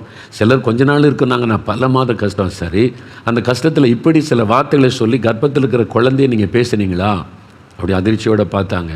வேதனை தாங்க முடியாமல் சொல்லிட்டேன் பிரதர். அந்த சாபம் தான் உன் குழந்தையை தாக்கி இருக்கிறாரு. ஆனால் தான் எந்த ஆஸ்பத்திரிக்கு போனாலும் சுகமாக மாட்டேங்குது. இப்போ நீங்கள் மனம் திரும்பி நான் சொன்ன வார்த்தையை ஆண்டவரே மன்னியும்னு ஆண்டவர்கிட்ட மன்னிப்பு கேட்டு ஒப்புரவாகி நீங்கள் தான் அந்த விடுதலை பெற்றுக்கொள்ளணும். அப்போ தான் குழந்தைக்கு சுகம் உண்டாகும். ஆண்டவர் அவர் சொல்லி ஆலோசனை கொடுத்து ஜெபம் பண்ணி அனுப்பினாராம். அதனால் தான் பாருங்கள், நம்முடைய வாயின் வார்த்தைகளை குறித்து ஜாக்கிரதையாக இருக்கணும். வாயில் ஜீவனும் இருக்கிறது, மரணமும் இருக்கிறாரு. 1 ராஜாக்கள் 17ஆம் அதிகாரம் 12ஆம் வசனம் நீங்கள் வாசித்தீங்கன்னா, அங்கே எலியாவை ஆண்டவர் சாரிபாத் ஊருக்கு அனுப்புகிறார். விதவை, அந்த விதவை வீட்டுக்கு அனுப்புகிறார். பஞ்ச காலம், நீ போய் அங்கே தங்கியிரு, அவங்க நீ உனக்கு சாப்பாடு தருவாங்க, உன்னை போஷிப்பாங்கன்னு சொல்லி எலியா போய் பேசுகிறார். நீ ஒரு விதவை, ஒரு பையன் இருக்கிறான், எனக்கு ஒரு முதல் ஆடை எனக்கு சுட்டு கொண்டு வான்னு சொன்னான். அவன் என்ன சொல்கிறாள்? 12ஆம் வசனத்தில் பாருங்கள், உம்முடைய தேவனாகிய கர்த்தருடைய ஜீவனை கொண்டு பானையில் ஒரு பிடி மாவும் கலசத்தில் கொஞ்சம் எண்ணெயுமே அல்லாமல் என்னிடத்தில் ஒரு அடையும் இல்லை. உம்முடைய தேவனாகிய கர்த்தருடைய ஜீவனை கொண்டு சொல்லுகிறேன், இதோ நானும் என் குமாரனும் சாப்பிட்டு செத்து போக அதை எனக்கும் அவனுக்கு ஆயத்தப்படுத்துவதற்கு 2 விறகு பொறுக்கினேன் என்றாள். நாங்கள் சாப்பிட்டு செத்து போகிறோம். அவள் வாயிலேருந்து என்ன வார்த்தை வருது பாருங்கள். கொஞ்சம் மாவு தான் இருக்குது, பஞ்சம், கொஞ்சம் எண்ணெய் தான் இருக்குது. தீர்க்கதரிசி கேட்குற, முதல் அடி எனக்கு சுட்டு கொண்டு வான்னு கேட்டால், நானும் என் பையனும் சாப்பிட்டு செத்து போகிறோம் அப்படின்னு சொல்லி விரக்தியாக சொல்லுகிறாள். அந்த மரணம் என்கிற வார்த்தை நாவில வந்ததில்லை, அந்த பிள்ளை செத்து போச்சு. கொஞ்ச நாளில் மகன் இறந்துட்டான். அவருடைய வாயின் வார்த்தையின்படியே மரணம். அதனால தான் உங்களுடைய வாயில் ஜீவனும் இருக்கிறது, மரணமும் இருக்கிறது. பெற்றோர் உங்களுடைய பிள்ளைகளை சபிச்சிட்டிங்கன்னா அந்த பிள்ளைகள் பாதிக்கப்பட்டுருவாங்க. அதனால தான் பிள்ளைகளை நாயை பேயெல்லாம் திட்டக்கூடாது. நாயை பேயை தான் அப்புறம் வளரும். உங்கள் வாயின் வார்த்தை வெடிப்பிள்ளை பாதிக்கப்படும். அப்படி சொல்லக்கூடாது. நீ முட்டாள், மக்கு, ஒன்றுக்கு உதவாதவன், இந்த வார்த்தையை சொல்லக்கூடாது. அவனை பாரு, இவளை பாரு, அவங்களாம் எப்படி இருக்காங்க, நீ ஒன்றுக்கு உதவ மாட்டேன், மாடு மயக்கத்தில் ஆக்கி இந்த வார்த்தையெல்லாம் சொல்லக்கூடாது. ஆசீர்வாதமான வார்த்தை பேசுங்க. நீ நல்லா இருப்ப, இப்போ கொஞ்சம் மார்க்கு, நல்லா படி, நிறைய மார்க் எடுத்துருவ, நீ சாதிப்ப, நீ வெற்றி பெறுவ. ஆசீர்வாதமான வார்த்தை பேசணும். சாபமான வார்த்தை, தோல்வியான வார்த்தை, பிள்ளைகளுடைய உள்ளத்தை காயப்படுத்துகிற வார்த்தைகளை பேசக்கூடாது. நீ நாசமாக போயிடுவ, ஒன்றும் இல்லாமல் போயிடுவ, நீ பாரு அப்படிலாம் வார்த்தைகளை பெற்றோர் பிள்ளைகளை பார்த்து சொல்லக்கூடாது. அந்த வாயின் வார்த்தையில் ஒரு வல்லமை இருக்கிறது, மரணமும் இருக்கிறது, ஜீவனும் இருக்கிறது. இப்படி தங்களுக்கு தாங்களே தங்கள் குடும்பத்திற்கு சாபத்தை உண்டாக்கி கொண்டவர்கள் கூட நிறைய பேர் இருக்கிறாங்க. அந்த குடும்பத்தில் தான் இருப்பாங்க. இந்த குடும்பம் விளங்குமா அப்படிம்பாங்க. இந்த மாதிரி இருக்குது, நீங்களே விளங்குமான்னு சொன்னால் அந்த குடும்பம் பாதிக்கப்பட்டு போயிடும். உங்கள் வாயின் வார்த்தையில் ஒரு வல்லமை இருக்கிறது என்பதை அறிந்து கொள்ளுங்கள். மரணமும் இருக்கிறது, ஜீவனும் இருக்கிறது. அதனால தான் தற்கொலை செய்ய போகிறேன், செத்து போகிறேன், இந்த வார்த்தை சொல்லக்கூடாது. யாராவது பிள்ளைகள் பேசினா உடனே கண்டித்து அதை வாபஸ் வாங்க வைக்கணும். அப்படி சொல்லாத, நீ வாழணும், ஆண்டவர் நல்லா வைப்பார்னு சொல்லு, அப்படி சொல்லணும். செத்து போகிறேன், தற்கொலை பண்ணி செத்துருவேன், இனிமேல் அவ்வளோதான். இந்த மாதிரி வார்த்தைகளை, அவிசுவாசமான வார்த்தைகளை வாயிலிருந்து வரக்கூடாது. அதில் மரணமும் இருக்கிறது, ஜீவனும் இருக்கிறது. நீ நல்லா இருப்ப, இன்றைக்கி கஷ்டப்படுறேன், நாளைக்கு ஆண்டவர் நல்லா வைப்பார், இதிலேருந்து வெளியே வருவேன், விசுவாசத்தோடு அப்படி சொல்லுங்கள். பாருங்கள், சிலர் எனக்கு காய்ச்சல் அடிக்கிற மாதிரி தெரியுதும்பாங்க. வாயில் ஏன் அப்படி ஒன்று காய்ச்சல் வர்ற மாதிரி இருக்குது, எனக்கு சொன்ன மாதிரியே வந்துடும். சிலருக்கு அப்படி தான், அவங்களுடைய வாயின் வார்த்தையினாலேயே வியாதியை வருவித்து கொள்வது. ஆமாம், எனக்கு இப்படி வந்துடும் போல் இருக்குது. நீங்கள் அப்படி நீங்களே கற்பனை பண்ணி சொல்லணும். உங்களுடைய வாயின் வார்த்தைகளை குறித்து ஜாக்கிரதையாக இருக்கணும். அதனால் இந்த மரணம் வந்துடும், செத்து போயிடுவேன், தற்கொலை பண்ணிடுவேன், இந்த வார்த்தைகளை பேசாதங்க. அது உங்களுக்கு மரணத்தை கொண்டு வந்து விடும். சாத்தான் அதை பிடித்து கொண்டு கிரியை செய்வான். உங்களுடைய வாயின் வார்த்தைகளை வைத்த பிசாசு உங்கள் வீட்டுக்குள்ளே நுழைந்து செயல்பட்டு மரணத்தை கொண்டு வந்து விடுவான். இந்த வீடு விளங்குமான்னு சொன்னீங்கன்னா ஆசீர்வாதத்தை பிடுங்கி விடுவான் பிசாசு. உங்கள் வாயின் வார்த்தைகளை வைத்தே சாத்தான் கிரியை செய்ய முடியும். அதனால தான் வசனம் சொல்லுகிறது, உங்களுடைய வார்த்தையில் மரணமும் இருக்கிறது, ஜீவனும் இருக்கிறது, ஜாக்கிரதையா இருங்க. 109 சங்கீதம் பாருங்கள், 17-18 வசனங்களில் இது உண்மை. நிறைய குடும்பத்தில் இதை பார்க்கிறோம். 109 சங்கீதம் 17-18 வசனம், 741 பக்கம் பழைய ஏற்பாட்டில் பாருங்கள். சாபத்தை விரும்பினான், அது அவனுக்கு வரும். அவன் ஆசீர்வாதத்தை விரும்பாமற் போனான், அது அவனுக்கு தூரமாய் விலகி போகும். சிலர் சாபத்தை பற்றி பேசுகிறது, சாபத்தை விரும்புகிறது. நான் சாபமாக இருந்தால் பரவாயில்ல, அவங்க விரும்பி விரும்பி சாபத்துக்குள்ளாயிருவாங்க. சாபத்தை அவன் தனக்கு அங்கியாக உடுத்தி கொண்டான், அது அவன் உள்ளத்தில் தண்ணீரை போலவும் அவன் எலும்புகளில் எண்ணெய் போலவும் பாயும். சாபம் எப்படிலாம் வருது பாருங்கள். ஆனால் தான் அந்த வார்த்தையில் இருக்கிற சாபம், அதை குறித்து நீங்கள் கவனமாக எச்சரிக்கையாக இருக்கணும். ஆதியாகமம் 12 வசனத்தில் ஆபிரகாமை அழைக்கும் போது ஆண்டவர் சொல்கிறாரு, உன்னை ஆசீர்வதிக்கிறவளை நான் ஆசீர்வதிப்பேன், உன்னை சபிக்கிறவனை சபிப்பேன். அப்படின்னா உன்னை சபிக்கிறவன் சபிக்கப்பட்டிருப்பான். சிலரை தேவன் அழைக்கும் போது கர்த்தர் அவளோடு உடன்படிக்கை பண்ணியிருப்பார். ஊழியக்காரனாக, ஒரு விசுவாசியாக, தேவ பிள்ளையாக அழைத்து உடன்படிக்கை பண்ணியிருப்பார். அப்படிப்பட்டவங்களை நீங்கள் சபிச்சிங்க, அவங்க வேதனைப்படும்படி ஏதாவது செய்தீங்கன்னா அந்த சாபம் உங்கள் மேலே, உங்களுடைய குடும்பத்தின் மேலே வந்துடும். அது ஆண்டவர் சொல்கிறார், உன்னை சபிக்கிறவன் சபிக்கப்பட்டு போவான் என்று ஆண்டவர் சொல்கிறார். அதான் மிரியாம் செய்கிறார். மிரியாம் எண்ணாகமம் 12 வசனத்தில் மோசைக்கு விரோதமாய், சொந்த சகோதரி மிரியாம், அவனும் ஒரு தீர்க்கதரிசி, ஊழியக்காரி தான், மோசைக்கு விரோதமாக பேசுகிறாள். ஆண்டவர் சொல்கிறாரு, என் ஊழியக்காரனுக்கு விரோதமாய் பேச உனக்கு பயமில்லாமல் போனது என்ன? உனக்கு எப்படி தைரியம் வந்துச்சு இப்படி பேசுவதற்கு? உடனே சாபமாகி விட்டார். 10வது வசனம் சொல்லுகிறாரு, அவள் குஷ்டரோகி ஆனாள், சாபம் உடனே தாக்கி விட்டார். மோசை ஒன்றுமே பேசலை, இருதயத்தில் அவருக்கு வருத்தம், வேதனை. தேவன் அதை கண்டார். தேவனால் அழைக்கப்பட்டு அபிஷேகம் பெற்ற ஒரு ஊழியக்காரனை நீங்கள் துக்கப்படுத்தினீங்க, அது உங்களுக்கு சாபமாய் மாறிவிடும். உங்களுக்கு தெரியாது, ஆனால் அப்படி உள்ளம் துக்கப்பட்ட, ஒரு வார்த்தையும் பேச தேவையில்லை, அமைதியாக துக்கப்பட்டுட்டாலே உங்களுக்கு சாபமாய் மாறிவிடும். அதனால் பேசுகிற வார்த்தை குறித்து ஜாக்கிரதையாக இருங்க, கவனமாக இருங்க. அது சாபத்தை கொண்டு, அதனால தான் கர்த்தரை முறுமுறுப்பது சாபத்தை கொண்டு வந்துடும். ஆண்டவரை தேடி என்னத்தை கண்டோம், எது கண்டோம், அவ்வளோதான், அப்படிலாம் பேசக்கூடாது. உடைய வாயின் வார்த்தைகளுக்கு எச்சரிக்கையாக இருக்கணும். இது தங்களுக்கு தாங்களே வருவித்து கொள்ளுகிற ஒரு சாபம். சரி, இப்போது தேவனிடத்திலிருந்து சாபம், ஏதோ ஒரு பாவம் செய்துட்ட சாபம், என் முன்னோருடைய பாவத்தினால சாபம் தொடருது. நான் என்னை யாரும் சபிச்சிட்டாங்க, சிலர் என்னால் பாதிக்கப்பட்டு நான் சாபத்துக்குள்ளாயிட்டேன், என் வார்த்தையினாலே எனக்கு சாபம் ஆயிட்டு. இப்போ விடுதலை பெறுவது எப்படி?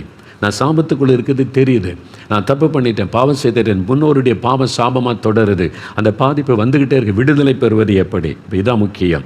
நல்லா கவனிங்க, சாபத்திலிருந்து விடுதலை பெறுவது எப்படி? கலாத்தியர் 3 13 வசனம், எடுத்துக்கொள்ளுங்க. நான் உங்களுக்கு சொல்கிறேன். இப்போ தான் முக்கியமான நேரம், நல்ல கவனிங்க. ஏதோ ஒரு விதத்தில் சாபத்துக்குள்ளாயிட்டீங்க. சாபம் குடும்பத்தை தாக்கி இருக்குது. ஒரு ஆசீர்வாதமும் இல்லை, நன்மையும் இல்லை. சாபத்தினால் வந்த வியாதி தொடர்ந்துக்கிட்டே இருக்கு. சாபத்தினால் வந்த தரித்திரம் தொடருது, கடன் பிரச்சனை தொடருது, பயமும் கலக்கமும் ஒரு வெறுப்பும் கசப்பும் காணப்படுது.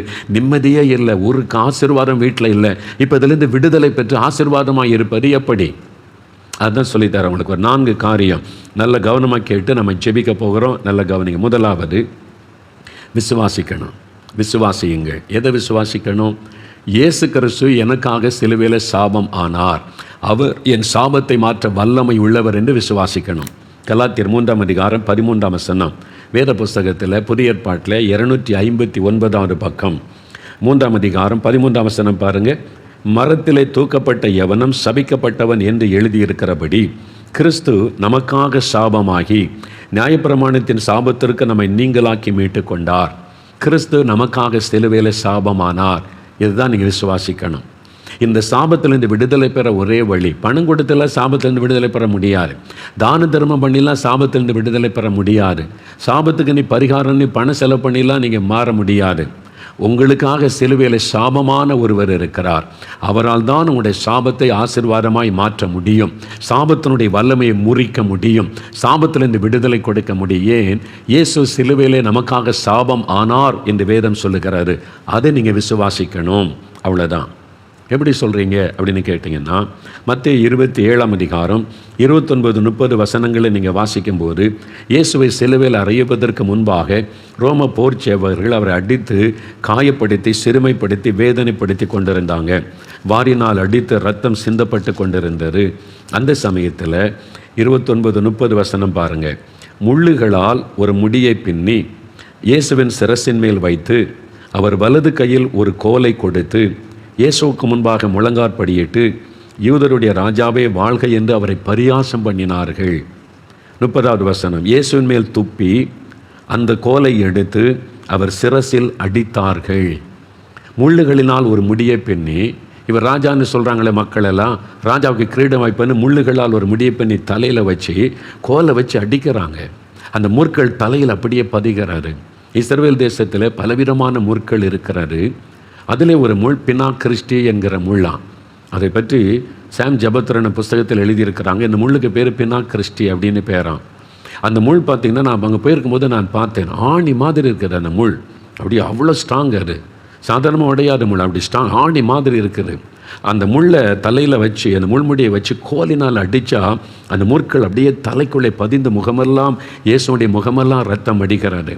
அது மாத்திரம் இல்லை, அந்த முற்கள் விஷத்தன்மை உள்ளது. நம்ம ஊரில் கூட எங்கள் கிராமத்தில் நிறைய உடமுள்ளுன்னு சொல்லுவாங்க. உடமுள் அது சாதாரணமாக இருக்கும். குத்துனா கூட ஒடிஞ்சிடும், அதை எடுத்து போட்டு அது நாம் ஊக்க வச்சு எடுத்துருவோம் அந்த முள்ளை. ஆனால் காரமுள்ளுன்னு ஒரு முள் இருக்குது. அது பேர் காரமுள்ளுன்னு சொல்லுவாங்க. அது யானி மாதிரி இருக்கும். அது குத்துச்சுன்னு வைங்களேன், விஷம் ஏறின மாதிரி இருக்கும். உடம்பில் அவ்வளோ வலி இருக்கும். அந்த விஷத்தை முறிக்க நான் சின்ன பெண்ணாக இருக்கும்போதெல்லாம் இங்கே பாட்டி இந்த முள்ளை எடுத்துட்டு எண்ணெயை காய்ச்சி அந்த காயத்தில் ஊற்றுவாங்க. எதுக்குன்னா விஷத்தை முறிக்கணும், இல்லைன்னா அந்த விஷம் உங்களுடைய காலில் இருக்கும் என்று. அந்த முள்ளில் கூட விஷம் இருக்கிறாரு. கிராமத்தில் உள்ளவங்களுக்கு அது தெரியும். நான் அதை பார்த்துருக்கேன், சின்ன வயசில் அனுபவிச்சிருக்கிறேன். இப்போ இயேசுடைய தலையிலே முள், அது விஷத்தன்மை உள்ள முள். அந்த குத்தி அந்த முட்கள் உள்ள பதிந்து முகமெல்லாம் ரத்தம் தலையிலிருந்து வடிகிறது. அந்த விஷம் அவருடைய உடம்பெல்லாம் பரவி அவருடைய உடல் முழுவதையும் வேதனைப்படுத்துகிறது. சாபம் அப்படித்தான். ஒரு விஷம் போல பரவிடும் நம்முடைய உடம்பில், நம்முடைய குடும்பத்துக்குள்ளே, நம்முடைய வாழ்க்கையில் அப்படியே ஒரு விஷம் போல பரவி அழித்து விடக்கூடியது இந்த சாபம். அப்போ அந்த சாபம், இந்த மக்கள் மேலே இருக்கிற சாபம் என் மேலே வரட்டும். நான் சிருஷ்டித்த மக்கள் சாத்தான் பாவத்துக்குள்ளாக்கி சாபத்தை கொண்டு வந்துட்டான். என் ஜனத்தை சாபத்திலிருந்து நான் விடுதலையாக்கணுமே.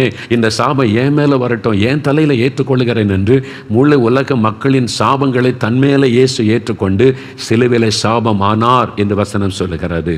முற்கள் சாபத்தை குறைக்குன்னு சொன்னேன்ல. ஆதியாகமம் 3ஆம் அதிகாரம் 17-18 வசனத்தில் ஆண்டவர் முதலாவது இந்த உலகத்தை உண்டாக்கும் போது முற்களை உண்டாக்கவே இல்லை. பழ வர்க்கங்கள், பூக்கள், மலர்கள், மனிதனுக்கு ஆசீர்வாதமான மூலிகைகளை உண்டாக்கினான்னு பைபிளில் இருக்குது. முற்கள் உண்டாக்கப்படலை. மனிதன் பாவம் செய்து சாத்தான் சாபத்தை பூமியில் கொண்டு வந்தபோது பூமி சபிக்கப்பட்டது. அப்போ தான் பூமியில் முற்கள் முளைக்க ஆரம்பித்தது என்று வேதம் சொல்லுகிறது. அப்போ முற்கள் சாபத்தை குறிக்கும். நிறைய முள்ளு மரம் இருக்குன்னு வைங்களேன், அந்த பகுதியை ஸ்தாபிக்கப்பட்டதாக இருக்கும் பாருங்கள், வறட்சி ஆயிரும். நீங்களே பாருங்களேன், அது மாதிரி முள் மரமே இல்லாத இடம் பார்த்திங்கன்னா செழிப்பாக இருக்கும். அது சாபத்தை குறிக்க. சில தேசத்தில் முள் மரமே இருக்கிறது இல்லை. நம்ம நாட்டில் சில பகுதிகளில் நிறைய முள் மரங்கள், அந்த இடம்லாம் வறட்சியாக இருப்பதை நீங்கள் பார்ப்பீங்க. அது சாபத்தை குறிக்கிற ஒரு காரியம். ஆனால் எந்த சாபத்தையும் மாற்ற இயேசுவால் முடியும்.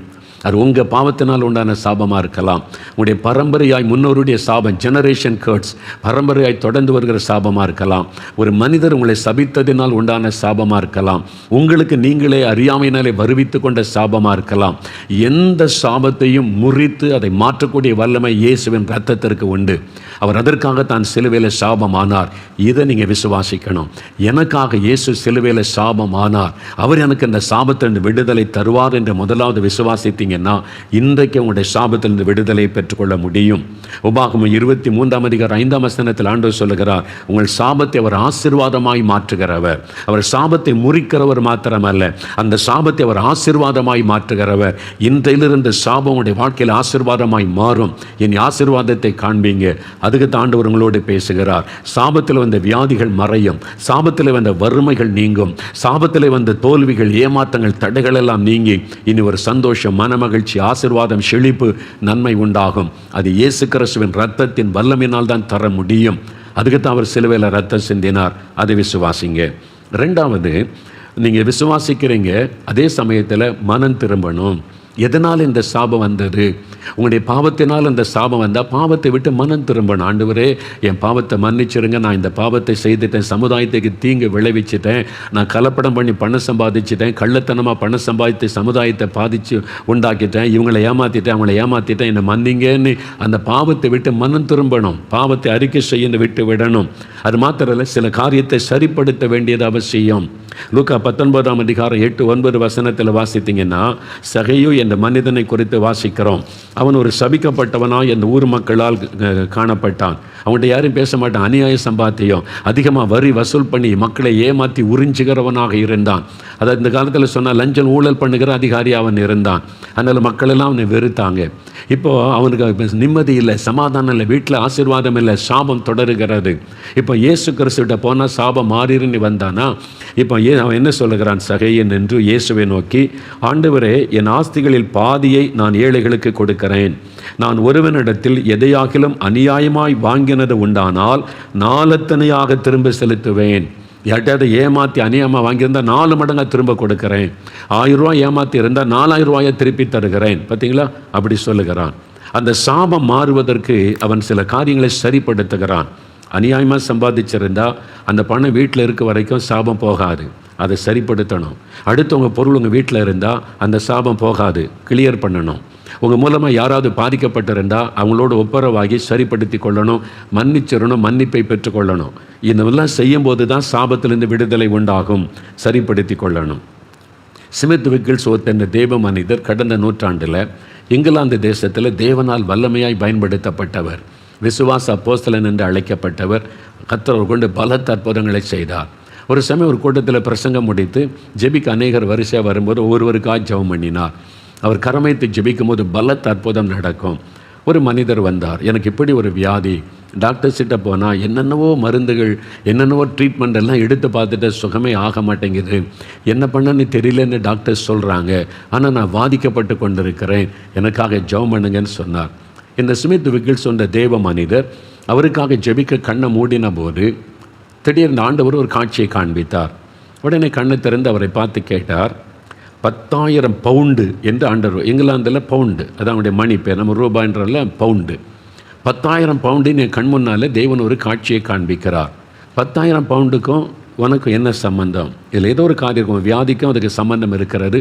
10,000 பவுண்டுன்னு எனக்கு ஆண்டவர் காண்பிக்கிறார், என்ன விஷயம் என்று கேட்டார். அவர் நடுங்கி போனார்.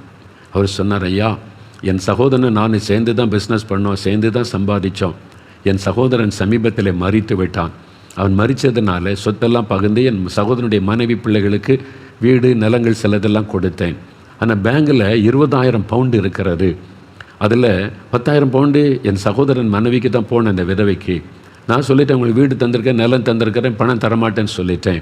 அப்போ நியாயமாக அந்த விதவைக்கு கொடுக்க வேண்டிய 10,000 பவுண்டை தரமாட்டேன்னு ஏமாற்றிட்டார். அதை தான் ஆண்டவர் காமிச்சு, அதைத்தான் காமிச்சிருக்கிறாரோ. அதுதான், நீ ஒருத்தரை ஏமாற்றி பணம் எடுத்திருக்கிறல்ல, ஒரு விதவை ஏமாற்றி இருக்கல்ல, உன் சொந்த சகோதரனை ஏமாற்றி வஞ்சித்து இருக்கிறல்ல, அதான் இந்த வியாதி. சாபம் வந்து விட்டது. உன்னை யாரும் காப்பாற்ற முடியாது, எந்த ஆஸ்பத்திரியும் காப்பாற்ற முடியாது. ஒரே வழி, அந்த $10,000 கொண்டு போய் என் சகோதரன் மனைவிகிட்ட கொடுத்து என்னை மன்னிச்சிரு, ஆசீர்வதின்னு கேளு. அப்போ தான் உனக்கு வியாதி மாறும். அதான் ரிசல்ட்டு. இதை சரிப்படுத்தணும். பார்த்தீங்களா, நிறைய பேர் நினைக்கிற எல்லா பாவமும் செஞ்சுட்டு ஏசிக்கிட்டு வந்து மன்னிச்சிருங்கன்னு கேட்டால் மன்னிச்சிருவார், பரலத்து போகலன்னு நினைக்கிறாங்க. போக முடியாது ஐயா. சகையு பாருங்கள், ஆஸ்திகளில் பாதி ஏழைகளுக்கு கொடுக்கிறார், அநியாயமாய் வாங்கினதை 4 மடங்காக திருப்பி கொடுக்கிறார். ஏசன்னான்னு ஒரு பாஸ்டர் ஆந்திராவில் எனக்கு நல்ல நண்பர், இப்போ அவர் தேவனுடைய ராஜ்யத்தில் இருக்கு. ஒரு சமயம் ஒரு நடந்த சம்பவத்தை எனக்கு சொன்னார். அவங்க சபை விசுவாசி, வட இந்தியாவில் இருந்தாங்க, இப்போ இந்தியாவுக்கு வந்துட்டு இவங்க சபைக்கு தான் வருவாங்க.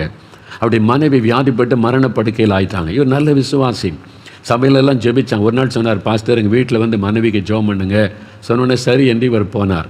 அப்படி மனைவி மரணப்படுக்கையில் இருக்கிறாங்க. எவ்வளவோ ஜெபம் பண்ணியாச்சு, சுகம் இல்லை. ஆஸ்பத்திரிக்கு போயாச்சு, சுகம் இல்லை. மரணக்கட்டு, எழும்ப முடியல, அவ்வளோதான்.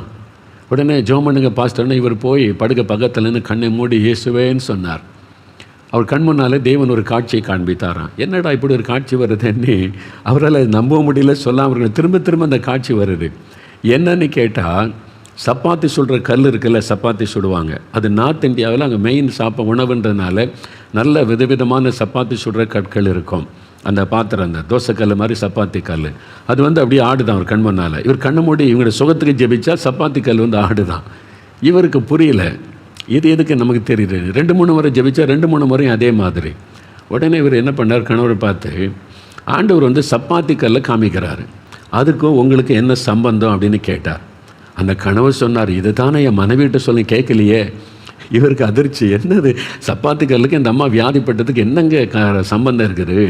கணவர் சொன்னார், வட இந்தியாவில் நாங்கள் இருந்தோம்ல, அப்போ எங்கள் பக்கத்து வீட்டில் ஒரு நார்த் இந்தியன் ஃபேமிலி இருந்தாங்க. அவங்க தினம் சப்பாத்தி சுடுவாங்க, மெயின் உணவு அவங்களுக்கு அதானே.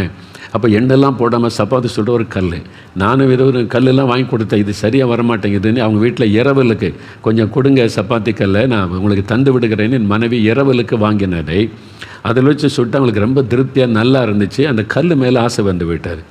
இப்போ அங்கேருந்து அவங்க தென்னிந்தியாவுக்கு திரும்பி வரணும் சொந்த ஊருக்கு. அவங்க இப்போ புறப்படுறாங்க, வேலை முடிஞ்சு ட்ரான்ஸ்ஃபர் ஆகி வரும்போது பக்கத்து வீட்டிலேருந்து வாங்கின சப்பாத்தி கல்லை திருப்பி கொடுக்கல, அதையும் பேக் பண்ணுறாங்க.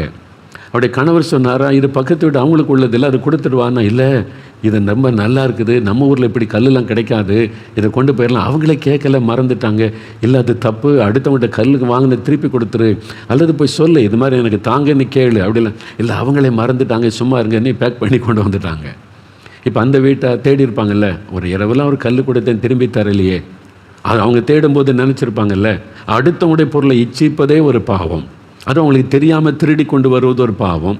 அவங்க நம்பி கொடுத்ததை திருப்பி தருவாங்கன்னு நம்பி கொடுத்ததை திருப்பி கொடுக்காமல் இருந்து நம்பிக்கை துரோகம். எவ்வளோ பாவம் அதுக்குள்ளே இருக்குது பார்த்தீங்களா. நம்ம நிறைய பேர் இதெல்லாம் நினைக்கிறது இல்லை, சாதாரணமாக எடுத்துக்கொள்கிறோம். ஆனால் அதனுடைய பாதிப்பு தான் இன்றைக்கி அந்த சாபம். அந்த குடும்பம் வேதனைப்பட்டிருப்பாங்க, நம்ம கல் கொடுத்தமே தராமல் போயிட்டாங்களேன்னு சொல்லி. அது வந்து சாபமாய் மாறிவிட்டது, பாதிப்பை உண்டாக்கிவிட்டு. கர்த்தர் அதை காமிக்கிறார். இவருக்கு எப்படி தெரியும்? கர்த்தரை காமிக்கிறார். ஜெபிக்கும் போது சுகத்துக்காக ஜெபிக்கும், இதுதான் தடை. அவர் சொன்னார், இந்த சப்பாத்தி கல்லை திருடி கொண்டு வந்தது இந்த சுகம் பெறுவதற்கு தடை. அது ஒரு கேர்ட்ஸு. இன்னொருத்தருடைய பொருளை இச்சித்தீங்களே, திருடி கொண்டு வந்தீங்களே, அது கேட்டு வாங்கியிருக்கலாம், அப்படி தப்பு இல்லை. ஆனால் நீங்கள் நம்பிக்கை துரோகம் பண்ணி கொண்டு வந்துட்டீங்க. நம்பி கொடுத்தாரு, தெரியாமல் வந்திருந்தால் அது கூட கண்டுபிடிச்சி திருப்பி கொடுக்கணும். ஆனால் வேணும்னே நீங்கள் கொண்டு வந்தீங்களே, அது எவ்வளோ பெரிய தவறு. அந்த கணவர் சொன்னார், இதை மனைவிகிட்ட அப்போவே நான் சொன்னேன், கேட்கல. இப்போ அந்த சகோதரி படுக்கையில் கண்ணீர் வடிக்கிறாங்க. பாருங்கள், நிறைய பேர் நம்ம உணர்வதே இல்லை. ஏதோ ஒரு காரணம் இருக்கிறத யோசிங்க. காரணம் இல்லாமல் இட்ட சாபம் தான் தங்காது. ஒரு காரணம் இருந்தால் அது உங்களை பாதித்து கொண்டே இருக்கும். நீங்கள் ஏன் பாதிக்கப்பட்டு கொண்டே இருக்கிறீங்க? ஏன் சுகமாக மாட்டேங்க? ஏன் டாக்டர்ஸால் கண்டுபிடிக்க முடியல? ஏன் மருந்துகள் வேலை செய்ய மாட்டேங்குது? யோசித்து பாருங்கள். சரிப்படுத்தணும். நீங்கள் அடுத்தவங்களுடைய நிலத்தை எடுத்துற ஒரு சப்பாத்தி கல்லுக்கு எப்படின்னா, அடுத்தவங்க நிலத்தை எடுத்துக்கிறது, அடுத்தவங்களுடைய பணத்தை வஞ்சிக்கிறது, நம்பி வேலை கொடுத்தா நம்பிக்கை துரோகம் பண்ணி எஜமானுடைய பணத்தை திருடுவது. ஒரு ஆர்கனைசேஷன்லேருந்து கொஞ்சம் கொஞ்சமாக பணத்தை திருடிட்டு போய் இவர் ஒரு ஆர்கனைசேஷன் ஆரம்பிச்சிருவார். ஆசீர்வாதமாக இருக்குன்னு நினைக்கிறீங்க?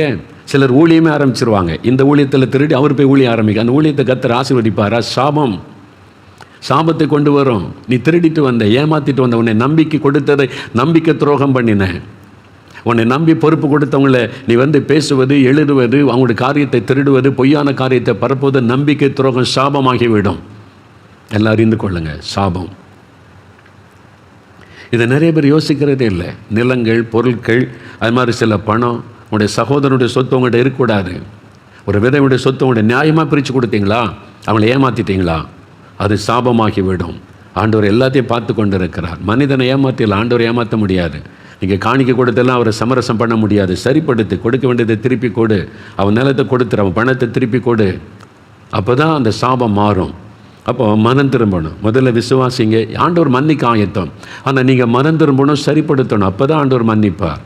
சரிப்படுத்தாமல் அடுத்தவங்க பொருளை திருடி வச்சுக்கிட்டு கர்த்தரே மன்னிச்சிருங்க ஆசீர்வதிங்கன்னா எப்படி ஆசீர்வாதம் வரும்? இயேசு கிறிஸ்துகிட்ட அதெல்லாம் நடக்காது. சரிப்படுத்தணும். மூன்றாவது, இயேசுவை நீங்கள் ஏற்றுக்கொள்ளணும். அவர் தான் சாபத்தை மாற்ற முடியும். அவர் மூலமாக தான் அந்த சாபம் ஆசீர்வாதமாக மாற முடியும். அப்போ ஆசீர்வதிக்கிற ஆண்டவர் உங்களுடைய வாழ்க்கையில் வரணும்.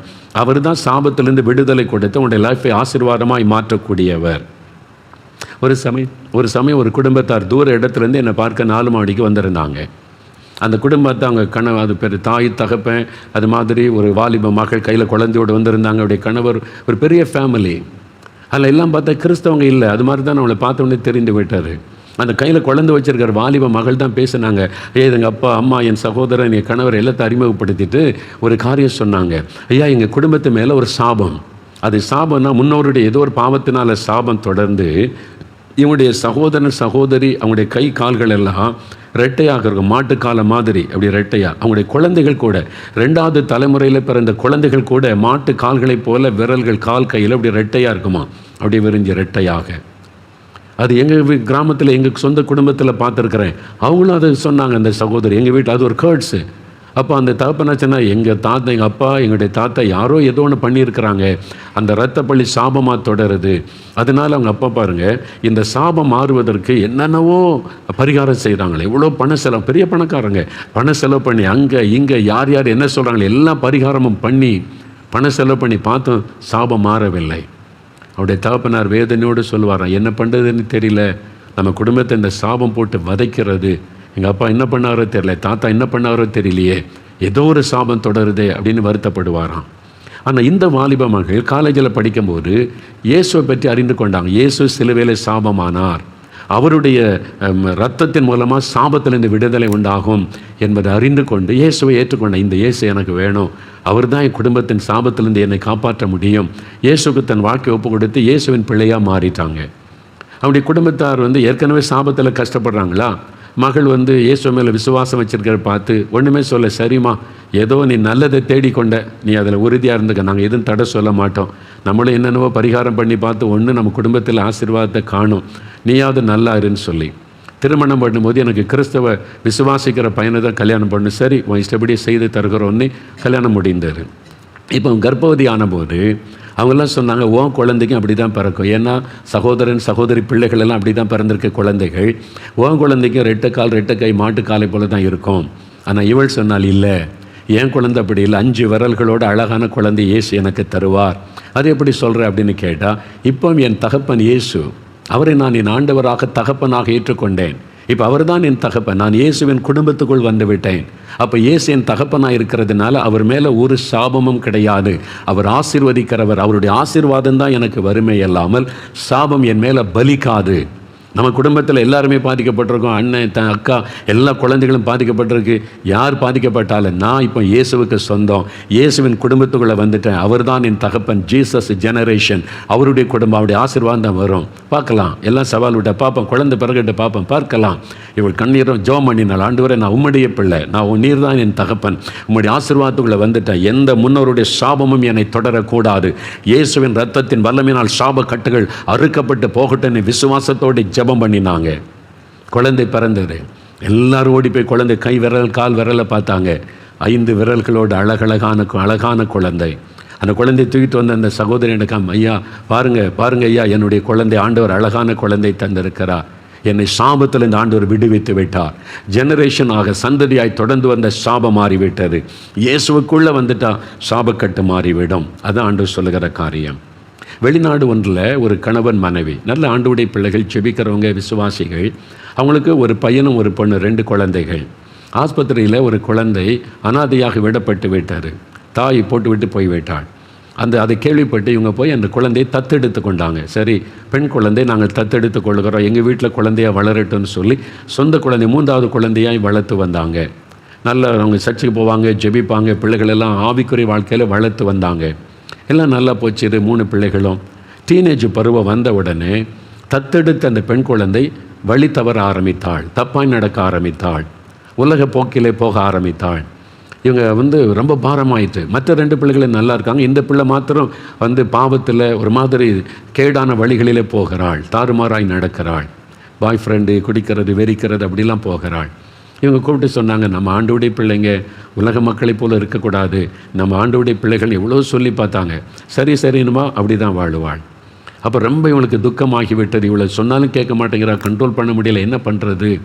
இவங்க ஆண்டவர்கிட்ட போய் தாயும் தகப்பனும் உபவாசம் பண்ணி ஜெபித்தாங்க. ஆண்டவரே, இந்த மகள் இப்படி பண்ணுறாளே, நாங்கள் என்ன செய்கிறது? அப்போ ஆண்டவர் ஒரு காரியத்தை வெளிப்படுத்தி காண்பித்தார்.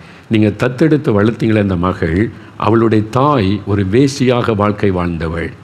அவள் ஒழுக்கக்கேடான வாழ்க்கை வாழ்ந்து ஒரு வேசிக்கு பிறந்த குழந்தை அது. அவள் இந்த பாவத்தில் பிறந்ததுனால அந்த தாயினுடைய கேர்ட்ஸ் ஃபாலோ பண்ணுது, அந்த சாபம் அவளை தொடருகிறது. அதனால் அந்த டீனேஜ் பருவம் வந்த உடனே அந்த ஆவி அவளை தாக்கி அவளை பாவத்துக்குள்ளே கொண்டு போகிறது. அது சாபத்தினால் வந்தது. அப்போ தான் அவனுக்கு ரகசியம் வெளிப்படுத்தப்பட்டது. இப்படி ஒரு காரியம் இருக்குதா ஆண்டவர், அப்போ நாங்கள் என்ன பண்ணுறது? இந்த மகளை சரிப்படுத்த ஆண்டவர் ஒரு ஆலோசனை கொடுத்தார். அவகிட்ட விவரத்தை சொல்லி அவள் தான் தீர்மானம் எடுக்கணும், ஒன்று சாபமா ஆசீர்வாதமா. அவள் எனக்குள்ளே வந்தால் ஆசீர்வாதம், நான் இப்படி தான் வாழ்வேன் என்றால் சாபம். அவள் தான் முடிவெடுக்கணும். அவளை முடிவெடுக்க வைத்து நீங்கள் ஜெபிச்சிங்கன்னா என் ரத்தத்தின் வல்லமினால் சாபம் மாறும் என்று ஆண்டவர் சொன்னார்.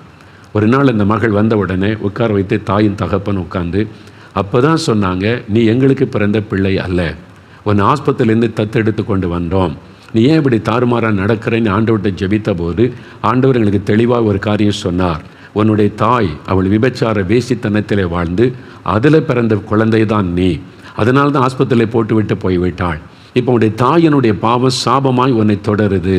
அதனால் தான் அந்த குறிப்பிட்ட வயசு வந்த உடனே அந்த சாபம் உன்னை தாக்கி சாத்தான் அதன் மூலமாய் உன்னையும் வழி தப்ப பண்ணுகிறான் அப்படின்னு அவள் அழுதாள். இவங்க சொன்னாங்க, இப்போ 2ல் 1, நீ தான் தீர்மானிக்கணும். இல்லை நான் அப்படி தான் இருப்பேன், இஷ்டப்படி என்னை விட்டுருங்க அப்படின்னா நீ சாபத்தில் போகணும். இல்லை இதுலேருந்து எனக்கு விடுதலை வேணும், எங்கள் தாய் மாதிரி நான் இருக்க வேண்டாம், நான் விடுதலை ஆகணும்னு விரும்பினா இயேசுக்கு ஒன்று ஒப்புக்கொடு. நீ இயேசுக்குள்ளே வந்துட்டா ஆண்டவர் இந்த சாபத்தின் கட்டை அறுத்து தன்னுடைய ஆசீர்வாதத்தை உனக்கு தருவார். என் பிள்ளைங்க எப்படி இருக்காம அது மாதிரி நீ ஆகிவிடலாம். நீ தான் முடிவு எடுக்கணும், நாங்கள் ஒன்று கட்டாயப்படுத்தலை. அவள் யோசித்து ஒரு முடிவு எடுத்தாள். நான் இந்த சாபத்தில் போக விரும்பலை, நான் இயேசுக்குள்ளே வர்றேன், என்னை ஆசீர்வதிக்கணும். அவள் முழங்கால் படியிட்டாள். தாய் தகப்பனை கை வைத்து அவளுக்காய் கண்ணீரோடு ஜெபித்தாங்க.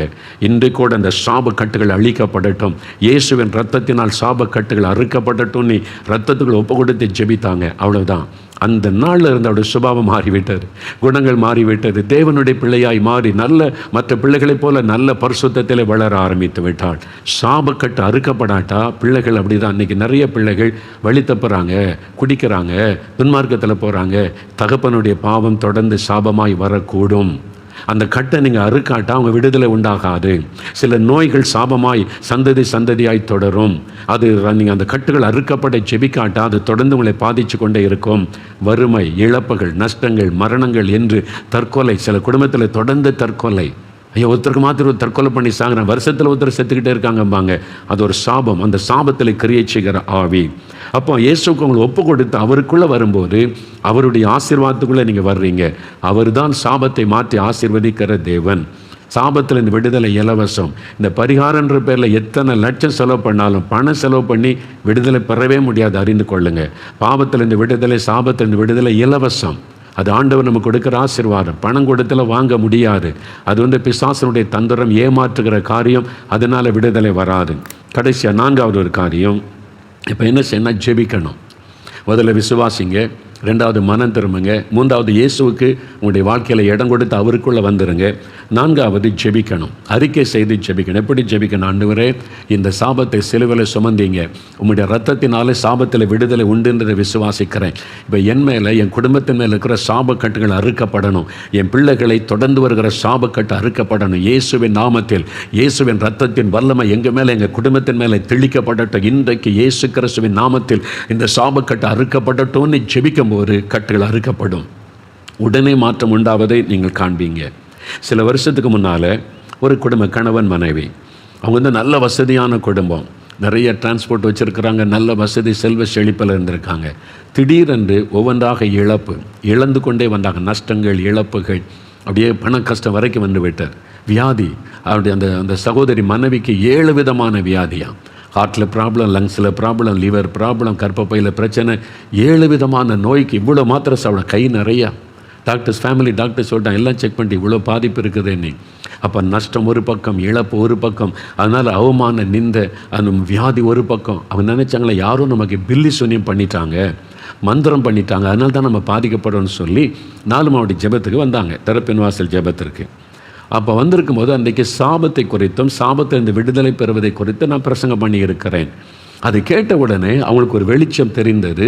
இது பில்லி சூனியத்தினால் வந்ததல்ல, மந்திரத்தினால் பாதிப்பு அல்ல, இது சாபம்.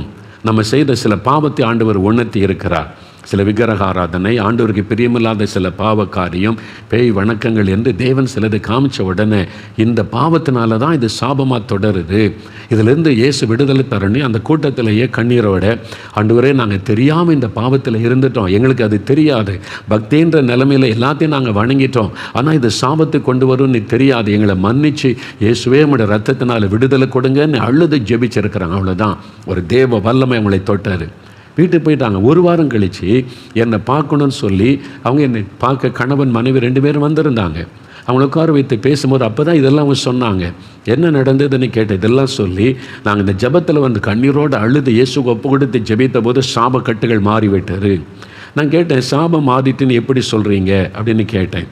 அப்போ அவங்க சொன்னாங்க, என் மனைவிக்கு 7 கொடிய நோய், எங்கள் ஃபேமிலி டாக்டர்களுக்கு உண்டு, இவ்வளோ மாத்திரை என் மனைவி ஒவ்வொரு வேளையும் சாப்பிடணும், என் சரீரத்தில் நல்ல சுகம், ஜெபிச்சிட்டு போன பிறகு எல்லாம் ஆரோக்கியமாக இருக்குது, சரீரம் நல்லா புதுசாக மாறி விட்டார், நான் இப்போ நல்லா இருக்கிறேங்க, எதுக்கு இந்த மாத்திரை சாப்பிட்ணும், இல்லை டாக்டர்கிட்ட செக் பண்ணிடலான்னு எங்கள் ஃபேமிலி டாக்டர்கிட்ட போய் செக் பண்ணோம். அவர் எல்லாத்தையும் தரவாக செக் பண்ணி அவர் வந்து மறுபடியும் ஸ்கேன்லாம் எடுத்து பார்த்துட்டு எல்லாம் நார்மலாக இருக்குது. எப்படி 7 விதமான வியாதி மாறி சரீரமே புது சரீரமாக இருக்குது, இது எப்படி நடந்ததுன்னு ஆச்சரியப்பட்டு போனார். அவங்க சொன்னாங்க, இப்போ நான் நல்லா இருக்கிறேன் ஐயா, நல்ல சுகமாக இருக்கிறேன் ஐயா. அந்த சாபக்கட்டு அறுக்கப்பட்ட உடனே சாபத்தில் வந்து வியாதி மறைந்து விட்டது, பூரண விடுதலை. நேரில் வந்து என்கிட்ட பேசி சொன்னாங்க, இது மாதிரி பலரை என் ஊழிய பாதையிலே சந்தித்திருக்கிறேன், அதனால தான் நான் இயேசு கிறிஸ்துவின் நாமத்தில் சொல்லுகிறேன், இன்றைக்கு உங்களுக்கு சாபத்தில் இந்த விடுதலை. காரணம், இயேசு சிலுவையிலே உங்களுக்காக சாபம் ஆனார். அவர் இரத்தத்தை சிந்தி தலையிலே முள்முடி ஏற்றுக்கொண்டு உங்கள் சாபத்தை தன் மீது ஏற்றுக்கொண்டார். யார் ஒருவர் இயேசுவின் சிலுவைக்காண்டே வந்து, ஆண்டவரே இயேசுவே எனக்காக சிலுவையில் சாபமானீர், நானும் என் குடும்பமும் சாபத்தில் கஷ்டப்படுகிற, சாபத்தினால் வந்த வியாதி, சாபத்தினால் வந்த வறுமை, சாபத்தினால் வந்த குழப்பம், நிம்மதி இல்லை, எங்களுக்கு ஒரு விடுதலை வேணும்னு நீங்கள் விசுவாசித்து ஜெபித்தால் உங்களுக்கு உடனே விடுதலை. நீங்கள் தான் ஆண்டவர் சொல்கிறார், ஆசீர்வாதத்தை சாபத்தை உனக்கு முன்னால் வச்சிருக்கிறேன், இது ஆசீர்வாதத்துக்கு வழி, இது சாபம், நீ தான் தெரிந்து கொள்ளணும். இயேசு கட்டாயப்படுத்தலை யாரையும், நீங்கள் தான் தெரிந்து கொள்ளணும். எனக்கு இந்த ஆசீர்வாதம் வேணும்னு தெரிந்து கொண்டு ஆசீர்வாதம், எனக்கு இந்த இயேசு வேண்டாம், ஒருத்தர் வேண்டாம், நான் அப்படி தான் இருப்பேன்னா ஓகே, இயேசு கட்டாயப்படுத்த மாட்டார். வசனம் சொல்லுது, ஆசீர்வாதத்தையும் சாபத்தையும் உங்கள் முன்னால் வைத்திருக்கிறேன், நீங்கள் தான் தெரிந்து கொள்ளணும். எனக்கு ஆசீர்வாதம் வேணும், சாபத்திலிருந்து விடுதலை வேணும்னா இன்றைக்கு உங்களுக்கு ஒப்பு கொடுத்து இயேசுவே எனக்கு விடுதலை கொடுங்க அப்படின்னு கேட்டால் விடுதலை பெற்றுக்கொள்வீங்க. இப்போ